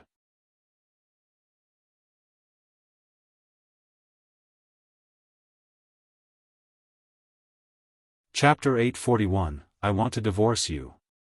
_7 Wu Yenyun continued, Mom and Dad, it was my own decision to marry Wu Chang. I went to the matchmaking session by myself. Even though Wu Chang is a bit older, his family is well off, marrying him wouldn't be a loss. Yan Erju responded, Xiaoyun, did your grandma force you? Don't worry, with Mom and Dad here, no one can bully you. Wu Jinshu hastily nodded, Yenyun, your parents are here. You don't need to be afraid. Whatever the difficulty, our whole family will face it together. Pretending to be relaxed, Wu Yenyun said, it's truly voluntary, and it has nothing to do with Grandma. Wu Chang is such a catch, many people want to marry him but can't even reach him. Xiaoyun. Yan Erju was in tears now. Xiaoyun, don't you still need to go to school? You can't marry Wu Chang, he already has 2 children. I want to support you through university, I don't want you to be someone else's stepmother. Mom, don't cry, Wu Yenyun said with a smile, being a scholar is useless, what's the use of studying so much? It would be better to marry earlier. Meeting someone like Wu Chang isn't easy. I've made up my mind, I want to marry him. Whatever you two say, I'll still marry him. You both better get ready, Wu Chang's family will be here soon. I'm going to wash the dishes. With that, Wu Yenyun hurried with the dishes to the kitchen. Without another word, Yan Erju went straight to Wu Grandma's room. Beyond caring, she burst out scolding, you old hag. Was it you? Did you say something to Xiaoyun? You heartless old hag. You will go to hell. Wu Grandma holding her cane, came out of the room, her mouth is her own, what can I possibly say for her? Yan Erju, today is a great day for the Wu family, I can let this slide. Yan Erju, furious, Wu Yenyun hearing the commotion, immediately ran out from the kitchen, threw her arms around Yan Erju, Mom, don't be rash, I really am doing this voluntarily. It has nothing to do with Grandma. I want to marry Wu Chang. If you don't agree, I'll go to Wu Chang's house myself. Wu Grandma scoffed, heard what your daughter said. Just like a shrew. Our family, bringing you in, has been unfortunate for generations. Around 10 in the morning, Wu Chang, his mother, and Wu Lan arrived punctually, accompanied by Wu Jinjin. Wu Jinjin with a smile, Yenyun, come out, important people have arrived at our house. Seeing the dilapidated Wu family home, Wu mother covered her nose contemptuously, this place is really a mess. No wonder they are selling their daughter. Wu Yenyun immediately came out from inside, smiling, "Come in and have a seat." Upon seeing Wu Yenyun, Wu Chang's eyes stuck on her, as if glued. Wu Jinjin looked at Wu Yenyun, "Where are your parents?" Just then, Wu Jinshu and Yen Erju came out of the house. "You must be Wu Chang's mother, right?" "We don't sell our daughter. Xiaoyun definitely won't marry into your family. Please leave. Well, find a way to return that 3,000 yuan dowry." Wu mother was taken aback, then said, "You want to call off the marriage? Then bring 6,000 yuan. 6,000? Wu Jinshu's face turned pale, shocked. "Wasn't it 3,000? Wu mother pulled out a contract from her pocket. "It's written clearly here, black on white, backing out costs double the penalty. Either compensate us or marry off your daughter. Seems like today's meal won't happen. But let me leave these words here, tomorrow is a good day, either marry off your daughter or pay 6,000 yuan. Wu mother was a shrewd person, she doesn't engage in losing deals. After speaking, Wu mother left with Wu Chang. Wu Jinjin hurriedly followed, offering appeasement. "Mother-in-law, please don't go. We're supposed to be uniting families, not causing disputes. My brother didn't mean anything by it, please don't be angry." Wu Jinjin knew Wu Jinshu wouldn't have the 6,000 yuan to give to Wu mother, so she desperately tried to smooth things over. Being on good terms with the wealthy Wu family could only benefit her. In fact, Wu Jinshu indeed didn't have 6,000 yuan to give to Wu mother. Even 3,000 yuan was a struggle, let alone 6,000. Yen Erju sat on the ground, looking up at Wu Jinshu. "Jinshu, maybe we should just take the kids and run." "Okay." Wu Jinshu thought it was a solution. "They'll go pack our things right now. Let's leave tonight." Upon hearing that the couple wanted to flee, Grandma Wu was frantic. If they ran off, what would happen to the small Western-style house?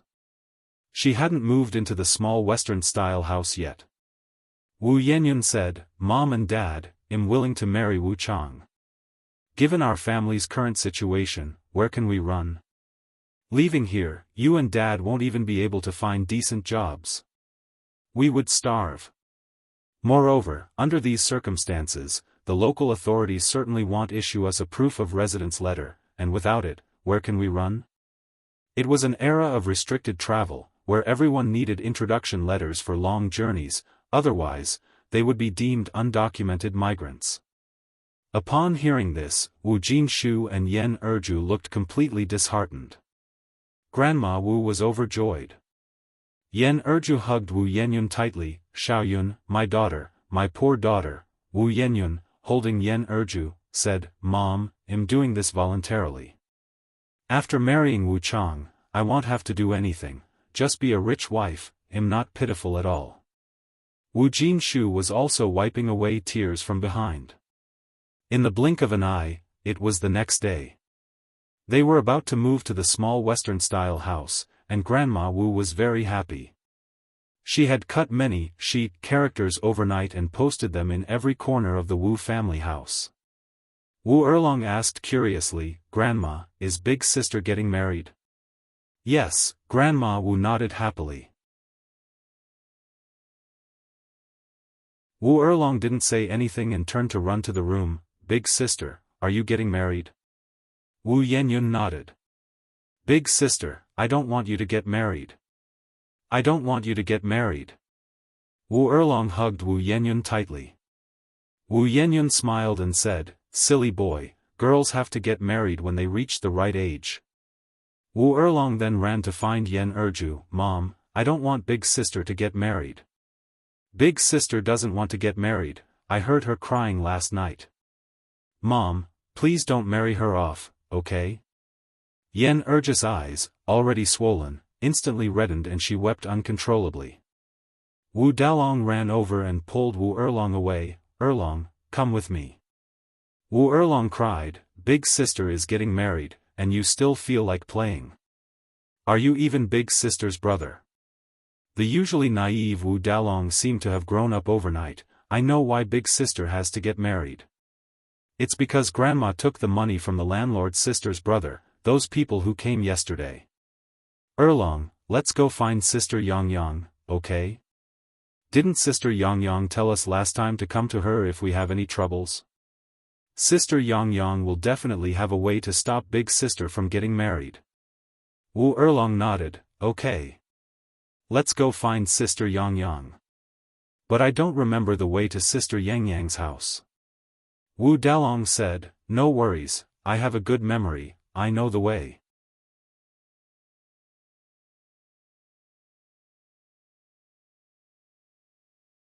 Chapter 842, Yang Yang giving life lessons online. Hearing that Wu Dalong knew the way to Ni Yang's house, Wu Erlong was overjoyed. He quickly grabbed Wu Dalong's hand as if he had grasped the last straw for salvation. Let's go, then we must find Sister Yang Yang quickly. Hand in hand, the brothers ran swiftly towards the Zheng family's direction. The atmosphere in the Wu family's courtyard was very oppressive, and ironically, the door was covered with many happiness characters. Wu Jinshu and Yen Erju sat in the living room, wiping away their tears. They were just simple peasants. Faced with this kind of situation, they had no idea what to do. Grandma Wu came in from outside. Stop crying. It's a bad omen to wipe tears on a joyous day. Yen Yun isn't just your daughter, she's my granddaughter too. Would I, as her grandmother, harm her? Harm her? Yen Erju said angrily. Isn't selling her off to be someone else's stepmother harming her? Is there any grandmother as cruel as you in the world?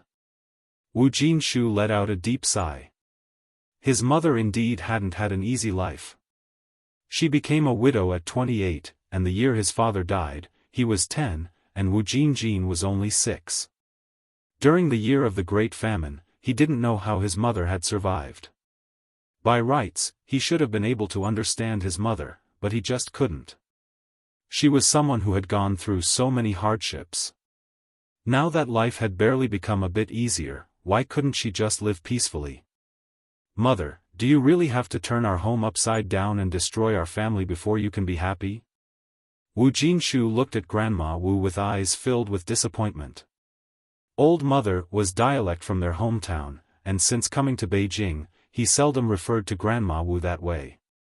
Grandma Wu gave Wu Jinshu a withering look. Today is a big happy day for Yen Yun. I don't want to argue with you. And I don't want to quarrel. Lest we become the laughing stock of others. You may hate me today, but perhaps after moving into the small Western-style house tomorrow, you will be grateful to me. Don't think I don't know, in fact, you are just putting on an act. Deep down, you're hoping to marry Yen Yun off to Wu Chang. Who wouldn't want to live in such a fine house? Don't pretend to be virtuous after getting the benefits. After all, Yen Yun wasn't the biological child of Yen Erju and Wu Jinshu. Grandma Wu didn't believe they would be so heartbroken over a wild girl whose background was unknown. In an era where even a full meal was difficult to come by, a girl being able to exchange for so many good things would have many parents eager to send their daughters there without getting the chance. Hearing this, Yen Erju grabbed a teacup used for drinking water and threw it. Shut up. Shut up. Crash. The teacup shattered as it hit the ground. You dare to think like that, yet you're afraid of others saying it? Grandma Wu said. Erju. Wu Jinshu embraced Yen Erju tightly. Calm down, let's think of a solution together. I definitely won't let Yen Yun marry over. Definitely not. The couple wept together with their heads in their arms. Grandma Wu glanced at the couple and then walked towards Yan Yun's room. Yen Yun was really sitting by the bed, crying with her head down. Hearing footsteps, she quickly wiped her tears and looked towards the door. Grandma. Grandma Wu hummed in acknowledgement and walked in, expressing her discontent. You agreed to marry Wu Chang willingly, and now you're wiping tears and putting on an act. Who are you performing for? Are you trying to sow discord?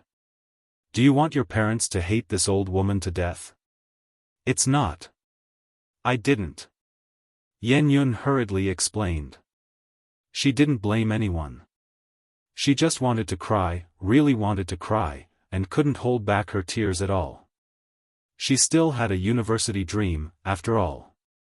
Grandma Wu walked over to Yan Yun and handed her 2 red hair ropes. When I got married, I didn't even have red hair ropes. These are specially bought for you by your aunt. Thank you, Auntie. Yan Yun reached out to take the red hair ropes. Grandma Wu looked around the room and then asked, "Where are your new clothes?" What? Yan Yun was taken aback and didn't catch on. Stop playing dumb, Grandma Wu looked at Yan Yun, raising her voice. The new clothes that rich lady gave you, I heard there were 2 big bags of them. Didn't you say you were going to give them to Lianhua? It was because Grandma Wu said Yan Yun had 2 big bags of new clothes that Wu Jingjin had been generous for once, bringing 2 old hair ropes for Yan Yun. Yan Yun, where was she in the mood to think about those 2 bags of new clothes now? Only when Grandma Wu mentioned it did she remember those 2 bags of clothes. The clothes in the bags were all given by an Aitsuehua. There were 2 pieces she had tried on, which looked very pretty. Wearing them, she felt like a city person.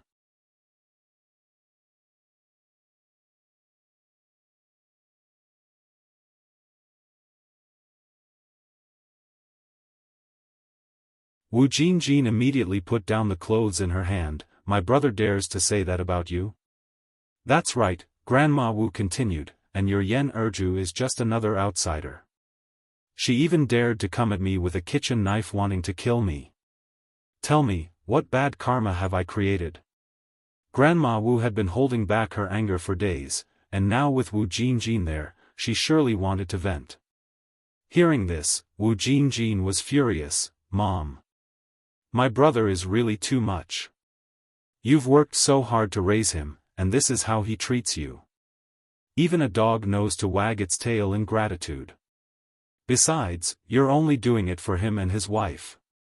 I tell you, you've raised a son for someone else, don't expect him to take care of you in future. If you grow old and can't walk, he probably won't even glance at you. Grandma Wu's brows quivered as Wu Jingjin spoke. She was already over 60, and it wasn't long before she wouldn't be able to walk. She was afraid Wu Jinshu would neglect her in the future. Given the recent events, it was very likely that Wu Jinshu would indeed neglect her. Wu Jingjin continued, Mom, don't worry, you still have a good daughter. If my brother won't take care of you, I will in the future. Isn't there still 1900 yuan by your side? I think you should give me that money, just in case my brother and his wife trick you out of it. And that little Western-style house, I don't think you should give it to my brother anymore, give it to me instead. Our house is too small, and you can rest assured, it'll give you the best room to live in, it'll take good care of you. You see, I even scrape off a bit of meat from my own mouth to give to you. What has my brother given you? Not only does he give you nothing, but this time he's also made such a huge fight with you. Grandma Wu was very tempted by what Wu Jingjin said.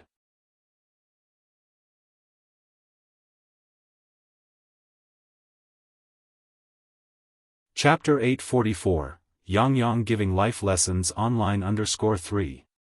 Her son had failed her expectations, but she could still rely on her daughter. Right, you're right. I can't count on that ungrateful son of mine anymore. That small Western-style house in front will be yours, but I'm keeping the money for myself. Grandma Wu was no fool, she wouldn't hand over the money just like that. That was her retirement fund. So, Mom, you agree? Wu Jingjin was overjoyed. It was a 2-story Western-style house, and Wu Jingjin almost thought she was hallucinating. After all, in Grandma Wu's eyes, boys were always the most important. Grandma Wu nodded, take it, and let your brother regret his actions. Every time I think about what he's done these past few days, it makes me uncomfortable. I've struggled so hard to raise him, and in the end, I've raised an enemy. Just then, some significant noise came from the doorway. Wu Jingjin said, it's Wu Chang and the others. Grandma Wu immediately stood up, then let's hurry out to meet them. Right. On the other side, Wu Dalong and Wu Erlong were panting heavily as they ran to the Zheng family's home. Normally, Ni Yen wouldn't be home at this time, but coincidentally, she was just about to leave the house when she saw the two brothers, Dalong, Xiaolong. What brings you here? Where's your elder sister? Wu Dalong burst into tears. Sister Yang, only you can save my elder sister now. Ni Yen was shocked. What's going on? Don't rush, take your time to explain. Wu Dalong cried so hard he could barely catch his breath. He didn't intend to cry, but he couldn't help it when he saw Ni Yang. Seeing Wu Dalong like this, Wu Erlong said, Sister Yang, please go save my elder sister. She's about to get married. Get married? How could she suddenly be getting married? Ni Yang frowned slightly. She had seen Wu Yenyun just 2 days ago and had heard nothing about this. Let's go to your house now, and you can tell me on the way. Ni Yang took Wu Dalong by one hand and Wu Erlong by the other and headed for the door. After a few steps, Ni Yang realized walking was too slow, so she went back with the two children. Let's take a car. They called the driver, and all rushed to the Wu family's home.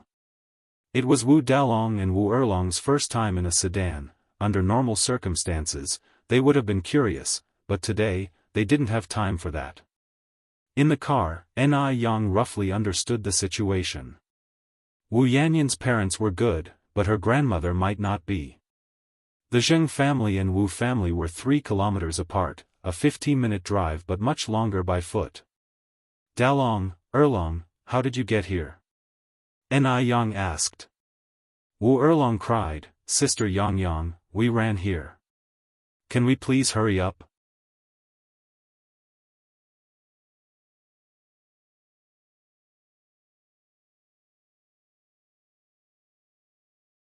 Chapter 845, Yang giving life lessons online _4. Wu Jinjin said with a smile, Brother and sister-in-law, on this joyful day, what do you want to do? Let me take Yenyun out. Wu Jinshu looked at his somewhat unfamiliar sister. This is the Wu family. It's not the turn of a married girl to be the head of the family. Our Yenyun still needs to study, go to college, she cannot get married.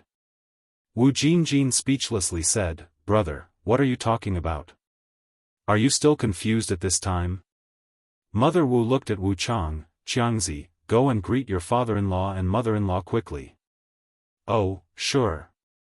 Wu Chang was dressed festively today, with a red flower pinned to his chest, smoothly pulling out 2 large red envelopes from his pocket. Mom and Dad, here's a little something from your son-in-law, please accept it with a smile. Yen Erju and Wu Jinshu, of course, wouldn't take it. Wu Chang's hand just stiffened in midair. Wu Jinjin, seeing this, reached out and took the red envelopes. Xiangzi, since my brother and sister-in-law are too shy to accept, let me take it on their behalf. Wu Jinshu looked at Wu Chang. Comrade Wu Chang, our Yenyun is only 17 this year, she is still young, she can't marry you, please understand the hearts of us as parents. Upon hearing this, Wu Chang's face instantly turned ugly. He had come today to claim his bride, not to listen to Wu Jinshu say all this. Just then, Mother Wu stood up. Then please understand the heart of me as a mother. The bride price was taken, the agreement signed, the house demanded, and now you're calling it off. Where in the world does this make any sense? I'm telling you, my son isn't lacking potential wives, he's quite eligible. Countless young girls dream of marrying him. It was your family's old lady who personally took Yenyun to meet suitors. From beginning to end, we haven't troubled you once, and now you act like this. Who are you showing off for? Wu Jinjin pocketed the red envelopes. In-laws, please don't be angry, my brother and sister-in-law didn't mean it like that. Wu Jinshu strode over and slapped Wu Jinjin across the face. You shut up. Wu Jinjin was stunned by the slap. Wu Jinshu continued, Comrade, we are both parents, I understand you and I hope you can understand me too. We, as parents, were unaware of this situation from the beginning. Had we known, we would have never allowed Yenyun to marry. Yan Yun is only 17 this year, she still needs to continue her studies. Mother Wu nodded, all right, I'm not unreasonable. Since you want to call off the marriage, just bring out 6,000 yuan. At these words, Wu Jinshu sighed, I don't have 6,000 yuan right now, comrade, can you be flexible? I can write you an IOU. Rest assured, we will definitely repay this money. Grandma Wu heard this and felt trouble brewing. No, she could not let Wu Jinshu write an IOU to Mother Wu. She still wanted to live in that small Western-style house. Grandma Wu quickly intervened, an IOU? 6,000 yuan is not 6 yuan. Our family can hardly scrape together 600 yuan, let alone 6,000 yuan. Mother-in-law, please don't accept his IOU, he can't pay it back. Wu Jinshu clenched his teeth and said, then I'll go sell my blood. Sell organs. Rest assured, my wife and I will definitely repay this 6,000 yuan. Just then, Wu Yenyun burst out of the house, Mom and Dad, I don't want you to sell blood or organs. I'll marry. I'm willing to marry Wu Chang. 17 years ago, if not for her parents, she would have already died. Repaying them now was the least she could do. What was marrying, after all? Wu Chang's family was in such good condition, she should be content. Mother Wu said with a smile, see, isn't everyone happy now? Grandma Wu also relaxed. Xiaoyun. Yan Erju held Wu Yanyun's hand, no, I won't let you marry. Mom, I'm fine.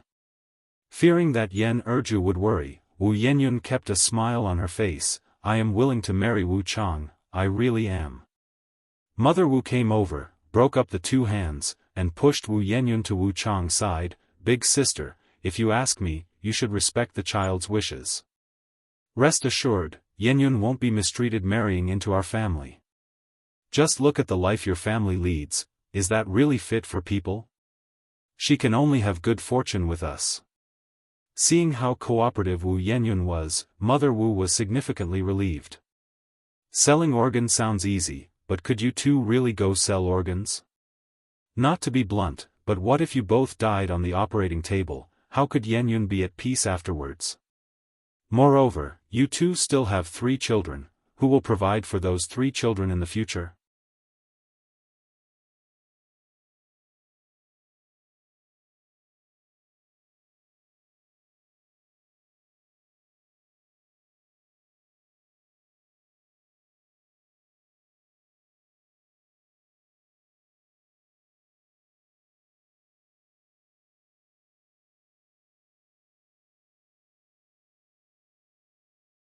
If they don't pay, go ahead and call the police to arrest them. Wu's mother was momentarily unable to comprehend what she'd heard. Whose side was Ni Yang on, exactly? Wasn't she here to help Yenyun? Then why was she asking her to get the money from Grandma Wu and Wu Jinjin? Weren't Grandma Wu and Wu Jinjin part of Yenyun's family? After speaking, Ni Yang leaned in and whispered something else to Wu's mother. Wu's mother nodded. After finishing, Ni Yang waved at Wu's mother, goodbye, auntie. Remember to ask them for the money. Just then, Wu Dalong came over carrying Xiaolong, and Ni Yang called out, Godfather, Godmother, Yenyun, Dalong, Erlong, let's get in the car. When Grandma Wu and Wu Jinjin saw everyone boarding the luxurious sedan, they panicked. Everyone was getting in, so they had to as well. One was Yanyun's grandmother, the other his aunt. It made no sense for Yanyun's family of 6 to go enjoy themselves without them. Just as the 2 women were about to follow, Wu's mother stopped them, you two need to pay back the money first. Crying, Grandma Wu said, I don't have any money. Let Yanyun's sworn sister pay, she's rich. Wu's mother firmly replied, I don't care. I'll go after whoever owes the money. It's your 2 fingerprints pressed on this.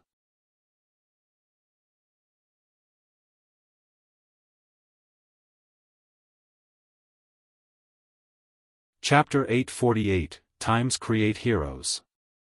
A gentleman on the beam seeing her mother demanding money, Grandma Wu immediately resorted to her specialty. She sat on the ground and started throwing a tantrum, crying and wailing. But Wu's mother wasn't someone to be trifled with. During her years as a street director, what kind of troublemaker hadn't she seen? You throwing a tantrum with me won't work. Debt repayment is a matter of principle. It was you who took the money, the thumbprints are yours and your daughter's. Today, either pay up or go to jail for 8 liang. Wu Jingjin was startled. She definitely didn't want to go to prison. She was uneducated and lacked culture, unaware that the agreement wasn't legally binding. She only knew that repaying debts was the natural order of things. Dear relatives, please don't be angry. Although the money was taken by my mother, it was meant for Yanyan's dowry. You should ask my brother and his wife for it. Their goddaughter is so rich, they surely won't miss these 6,000 yuan. Holding the agreement, Wu's mother said, these are your mother's and your thumbprints. If I report this to the police, they will only look for you too. Forget it, I don't want the 6,000 anymore. Just give me back 3,000. I'll just take the loss this time. It's impossible to get Grandma Wu to part with the money. Once the money was in her pocket, it was hers. I don't have any money. Grandma Wu clutched her pocket tightly, as if to say there wasn't 300 silver taels there. Wu's mother laughed, no money, is it? Well, I'll just report you to the police. Xiangzi, go to the police station right now and get this old shrew and the young one arrested. No pay, no freedom. You really think I can be easily fooled, huh? Wu Chang was a simpleton and, hearing his mother's words, immediately pushed his bicycle, saying, all right, Mom, I'm on it. Wu Jingjin turned white with fear. Mom, please take the money out.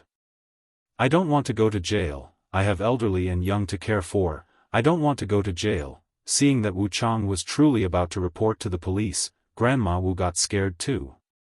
At her ripe old age, she certainly didn't want to die in a cell. She immediately stood up from the ground and grabbed Wu Chang's bicycle. I'll pay back the money, just let it be.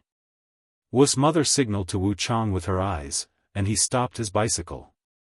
Grandma Wu pulled out a shabby cloth pouch from her pocket, unwrapped it layer by layer to reveal the crisp blue-green 100 renminbi banknotes inside. She hadn't even warmed up this money before it swiftly became someone else's. As Wu's mother took the money from Grandma Wu, the old lady clutched the banknotes tightly. Wu's mother had to pull hard to retrieve them. After counting, she frowned, how come there's over 1,000 yuan missing? That 1,100 yuan had been spent on Wu Jinjin's bicycle and sewing machine, and Grandma Wu had used a dozen more to buy meat and new clothes. Grandma Wu said, that 1,000 was used to buy things. That's all I have left now. Hearing this, Wu Jinjin's heart skipped a beat. Her bicycle and sewing machine had only been bought a few days ago. She hadn't even learned to ride the bike, and she hadn't been willing to use the sewing machine yet. Wu's mother continued, then those things will compensate for the money. Wu Jingjin screamed, no way. I don't agree. Wu's mother turned to Wu Chang, Xiangzi, maybe you should visit the police station after all. Okay. Wu Chang nodded. Wu Jingjin rushed to hold Wu Chang's bike. Compensate. Well, compensate you. Wu's mother was secretly thrilled. She had thought she'd lost those 3,000 yuan for good when Wu Yenyun was still a minor, but to her surprise, she managed to get it back. And it was all thanks to An Yang's tip. So, the procession set out to take the sewing machine and bicycle from Wu Jinjin's home. When they returned home, Wu's mother unceremoniously burned the agreement. After Wu's mother left, Grandma Wu sat in the empty courtyard, sobbing and wailing. Wu Jingjin sat beside her, joining in the crying. The mother and daughter had pinned their hopes on Wu Yenyun coming into a fortune, but in the end, it had all been in vain. After a good while of crying, Wu Jingjin gradually calmed down. Mom, don't cry. He's still your biological son after all.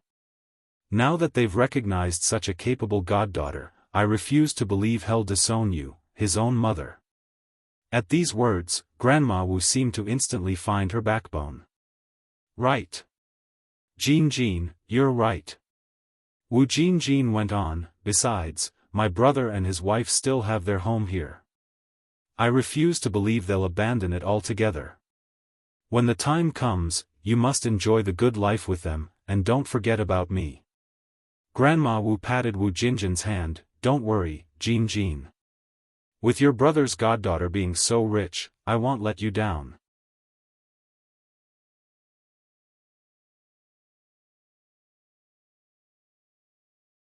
Chapter 849, Times Create Heroes. A gentleman on the beam _2. On the other side, the Wu family of 6 sat in the car.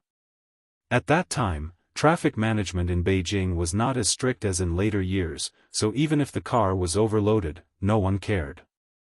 The car sped quickly, sending dust flying everywhere. Sitting in the back seat, Yan Erju, frightened, said, Sister Yang, where are you taking us? Ni Yang smiled and said, don't worry, godmother. You'll know when we get there. Godmother? Yan Erju was stunned. She thought Ni Yang was just pretending, but even on the car, Ni Yang still called her godmother. Ni Yang continued, Yenyun and I have a special connection. I also really like the 3 brothers, Wu Dalong, Erlong, and Xiaolong. Godfather and godmother, if you don't mind, I would like to be your goddaughter from now on. Wu Jinshu, not expecting Ni Yang to say that, quickly said, we don't mind at all, Sister Yang, I think, your aunt and I haven't. Wu Jinshu hadn't even finished speaking when Ni Yang said, since you don't mind, then from now on, you two are my godparents and Yenyun is my sister. Wu Dalong, Erlong, and Xiaolong are my brothers. That's great. I like Sister Yang. Wu Dalong blurted out. I like you too. Ni Yang turned her gaze to Wu Yenyun and asked, Yenyun, what do you think? Wu Yenyun, sitting in the passenger seat, turned to Ni Yang and said, Sister Yang. She was truly grateful to Ni Yang. If it hadn't been for Ni Yang today, she would have had to marry Wu Chang. Ni Yang smiled slightly. Soon, the car entered a community and beautifully swerved to stop in front of an apartment building. Ni Yang had bought many houses in the urban area before, and this apartment building was one of her properties. The house was simply furnished, but it had everything from pots and pans. Before Ni Tsuehua was back in Beijing, they occasionally stayed here for a few days. Godfather, godmother, someone comes regularly to clean here. Except for the utensils we've used, everything else is new. You can live here from now on, Ni Yang said. How could we possibly do that? Wu Jinshu exclaimed. Sister Yang, this is your house. How could we live here? Ni Yang, smiling, said, don't worry, godfather. It's not like I'm giving you this house for free. I'll charge you 10 yuan rent each month. Anyway, it's vacant otherwise. When you're later financially stable and want to buy a place, I can sell this apartment to you. Although Ni Yang didn't care about this particular property, she knew Wu Jinshu and Yan Erju were honest people who wouldn't accept her gift without cause, hence, she proposed renting it to them. The apartment had 4 rooms and 2 living rooms, and with 2 bathrooms, there was plenty of space for everyone in the Wu family. Wu Jinshu looked around the house, Sister Yang, such a nice place and you only charge 10 yuan a month. Even though it was simply decorated, in Wu Jinshu's eyes it was extremely luxurious. The house had everything, even tile and wooden flooring. After all, even Wu Lan's basic mud house rented for 10 yuan a month. Ni Yang said, the house remains vacant anyway, and I wouldn't feel comfortable renting it to strangers. Renting it to you and godmother gives me peace of mind. With that, Wu Jinshu felt much relieved. Ni Yang then said, godmother, look, there's a small yard in front of the first floor. You could plant some vegetables there when you're free. Yan Erju really liked the house, but she was still a bit embarrassed. Sister Yang Yang, the rent you're asking is too low, Ni Yang, smiling, said, we're not strangers after all. I couldn't rent this place out for a single cent when it's vacant.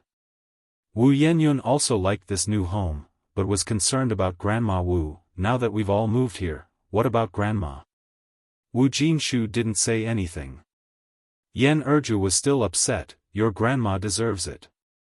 Wu Yenyun continued, but Grandma is so elderly now, and when we were leaving, Aunt Wu was still asking her for money. Even though her grandmother was willing to marry her off to Wu Chang, Wu Yenyun still felt a bit worried for her. Especially since she had found out she was not the biological daughter of Wu Jinshu and Yan Erju. Seeing Wu Yenyun like this, Ni Yang spoke bluntly, Godmother is right, your grandma deserves it, it's her own fault. Your family's life isn't unbearable. She had a good life and chose not to live it, instead causing trouble. Have you ever thought about what would happen if you had married Wu Chang?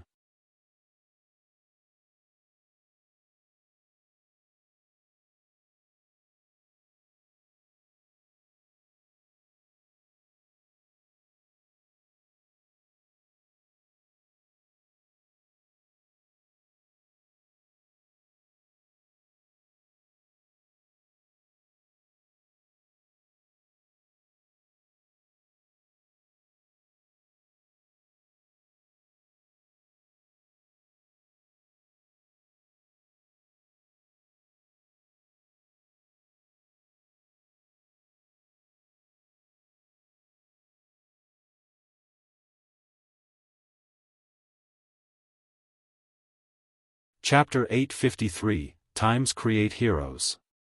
A gentleman on the beam _6. The steward was taken aback. Master Du twirled the Buddha beads. This Mina bird's feathers shine brightly and it chirps crisply, clearly it has been domesticated. Aren't you afraid its owner will be worried, now that you've captured it? The steward continued, I figure this Mina must have sneaked out by itself. A bird like this, kept in captivity for a long time and suddenly set free outside, has absolutely no survival skills. If released, it wouldn't only fail to find its way home but might also face the risk of starving to death. The Mina in the cage, as if understanding the steward's words, started calling out desperately. Son of a bitch! Son of a bitch! Master Du nodded, you have a point, let's keep it then. This Mina was indeed amusing. He had raised many birds, including parrots and minas, but never had he seen a bird that could curse. Master Du, with his right hand still holding the Buddha beads, flicked the birdcage, be good. With these two mild words, the previously agitated Mina calmed down instantly. Its feathers, which had been standing on end, gradually relaxed as it shrank into a corner, trembling. But as soon as Master Du turned away, the previously silent bird became fierce again, yelling, son of a bitch! Son of a bitch! Master Du glanced back slightly, starve it for a meal. Okay. The steward nodded. This time, the Mina in the cage dared not make a fuss anymore, realizing that preserving its own life was the priority. Its expression was particularly aggrieved. The steward chuckled, saying, it seems to understand us. Ni Yang handed over the storefront matters to Gu Lanji. Gu Lanji had wide connections in Beijing, and for her, renting a storefront was a minor matter.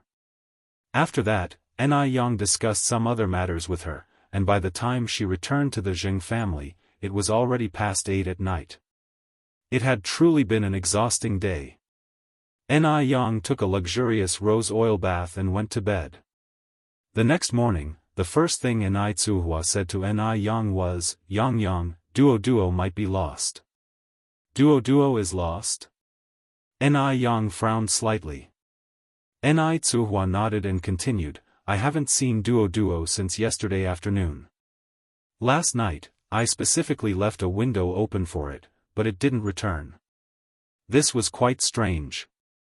Although Duo was free range, it used to come home several times a day, and it rested at night in the artificial tree inside the villa. Ni Yang continued, did it go back to Jinghua village? Duo Duo was a nostalgic bird and occasionally flew back to Jinghua village for a visit. No, Ni Tsuhua shook her head, I just called your aunt and she said she hasn't seen Duo Duo return. Ni Yang picked up a bun, then I'll go look for it. Where will you look? Ni Tsuhua asked.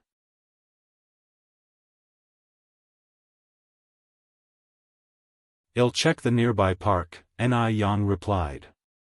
Walking out of the Zheng family, Ni Yang ate the bun while calling for Duo Duo. Duo Duo, although a bird, was smart and understood human nature. Whenever she called its name, as long as it heard her, no matter the distance, it would fly to her.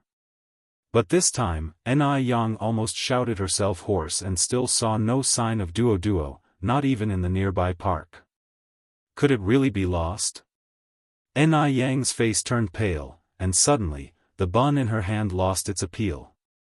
When she first brought Duo Duo home, it was just a little bird with barely grown feathers. She had struggled to raise it, dealing with its mess until it had grown, and now it was lost. Duo Duo. Chirp. Just then, a black shape flew toward her from a distance.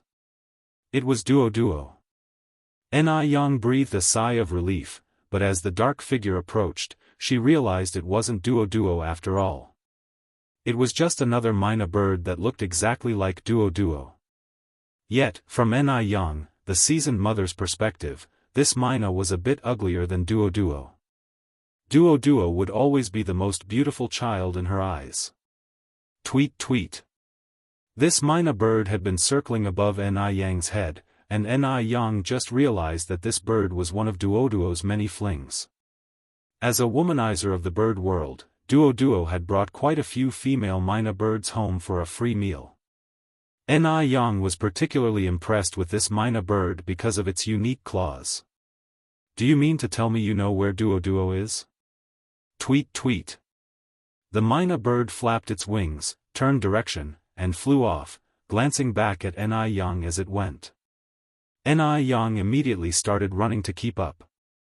Fortunately, Ni Yang was in good shape and didn't feel tired even after running 2 or 3 kilometers. Tweet tweet. The myna bird stopped in front of an ancient-looking mansion. Is Duo Duo in there? Ni Yang asked. Tweet tweet. Then I'll knock on the door. The myna bird continued to hover above Ni Yang. An old-fashioned sign reading, Deming Xian, hung on the grand entrance. Anyone living in Deming Xian was no ordinary person, and naturally, one couldn't enter without an appointment. Ni Yang turned away at the door, felt a headache coming on. Tweet tweet. The myna bird overhead seemed frantic. What should I do? Ni Yang extended a finger and massaged her temple. Just then, Ni Yang noticed that the walls of Deming Xian weren't very tall. Maybe, she could climb over. Although it seemed a bit wrong, saving a bird was more important. She wasn't there to steal anything, after all. Ni Yang made her way to the back of Deming Xian, quickly scaled the wall, and jumped down neatly.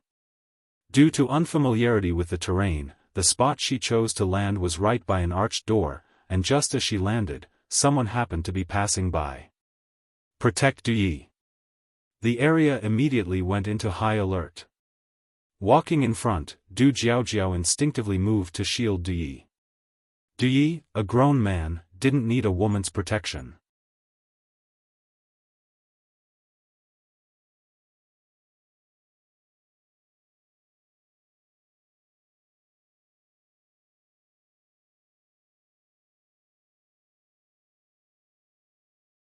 Du Jiaojiao approached, need any help?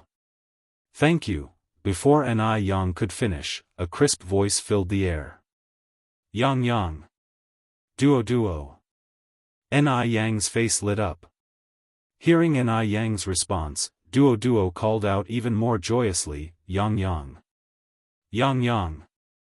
The sun parakeet spiraling above Ni Yang's head seemed extremely excited, chirping non-stop.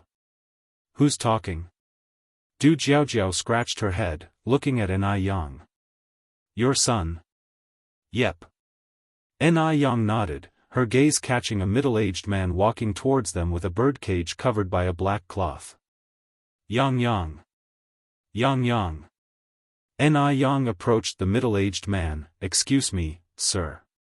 May I take a look at what you're holding?" The middle-aged man paused, about to ask who Yang was, but Du interjected, "Open it for Miss Ni to see." Having lived in this place for so long, Du had never brought any woman other than Du Jiaojiao here. Yang was most likely the first. The middle-aged man promptly lifted the black cloth over the birdcage, and Duo was ecstatic. Yang Yang. Yang Yang.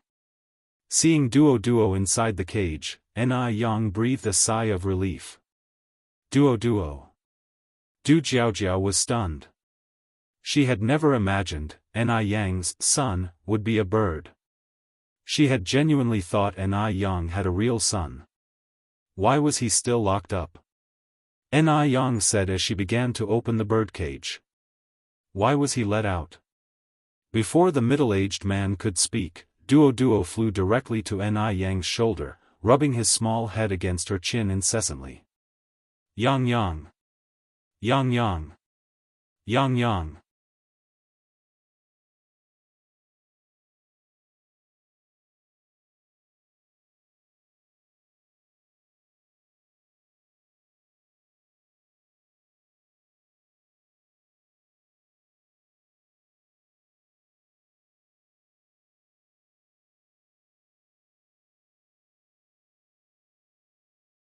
When I went out to look for Duo earlier, my mom specifically instructed me to hurry back once I found Duo. If I don't return soon, she might really think Duo is lost. Upon hearing this, Du Jiaojiao no longer insisted on keeping Yang, and added, "We've just arrived in Beijing and don't have any friends here. Yang Yang, if you have time, come and keep me company for a chat." "Sure," Yang nodded, "I'll head back first then." Grandfather Du walked Yang to the door. Duo, say goodbye to Mr. Du, little bastard." Duo was still fuming. Duo, Yang patted its head, "Don't be so impolite." Grandfather Du, however, was calm, a smile playing on his lips. Why bother with it? Besides, this was all my fault, to begin with. I should be the one apologizing to it. Yang said smiling, "You shouldn't say that, this little guy is always pushing its luck. I'll be going now." Grandfather Du nodded slightly, "Be careful on your way." Just as Yang turned to leave, Grandfather Du called out, "Wait a moment."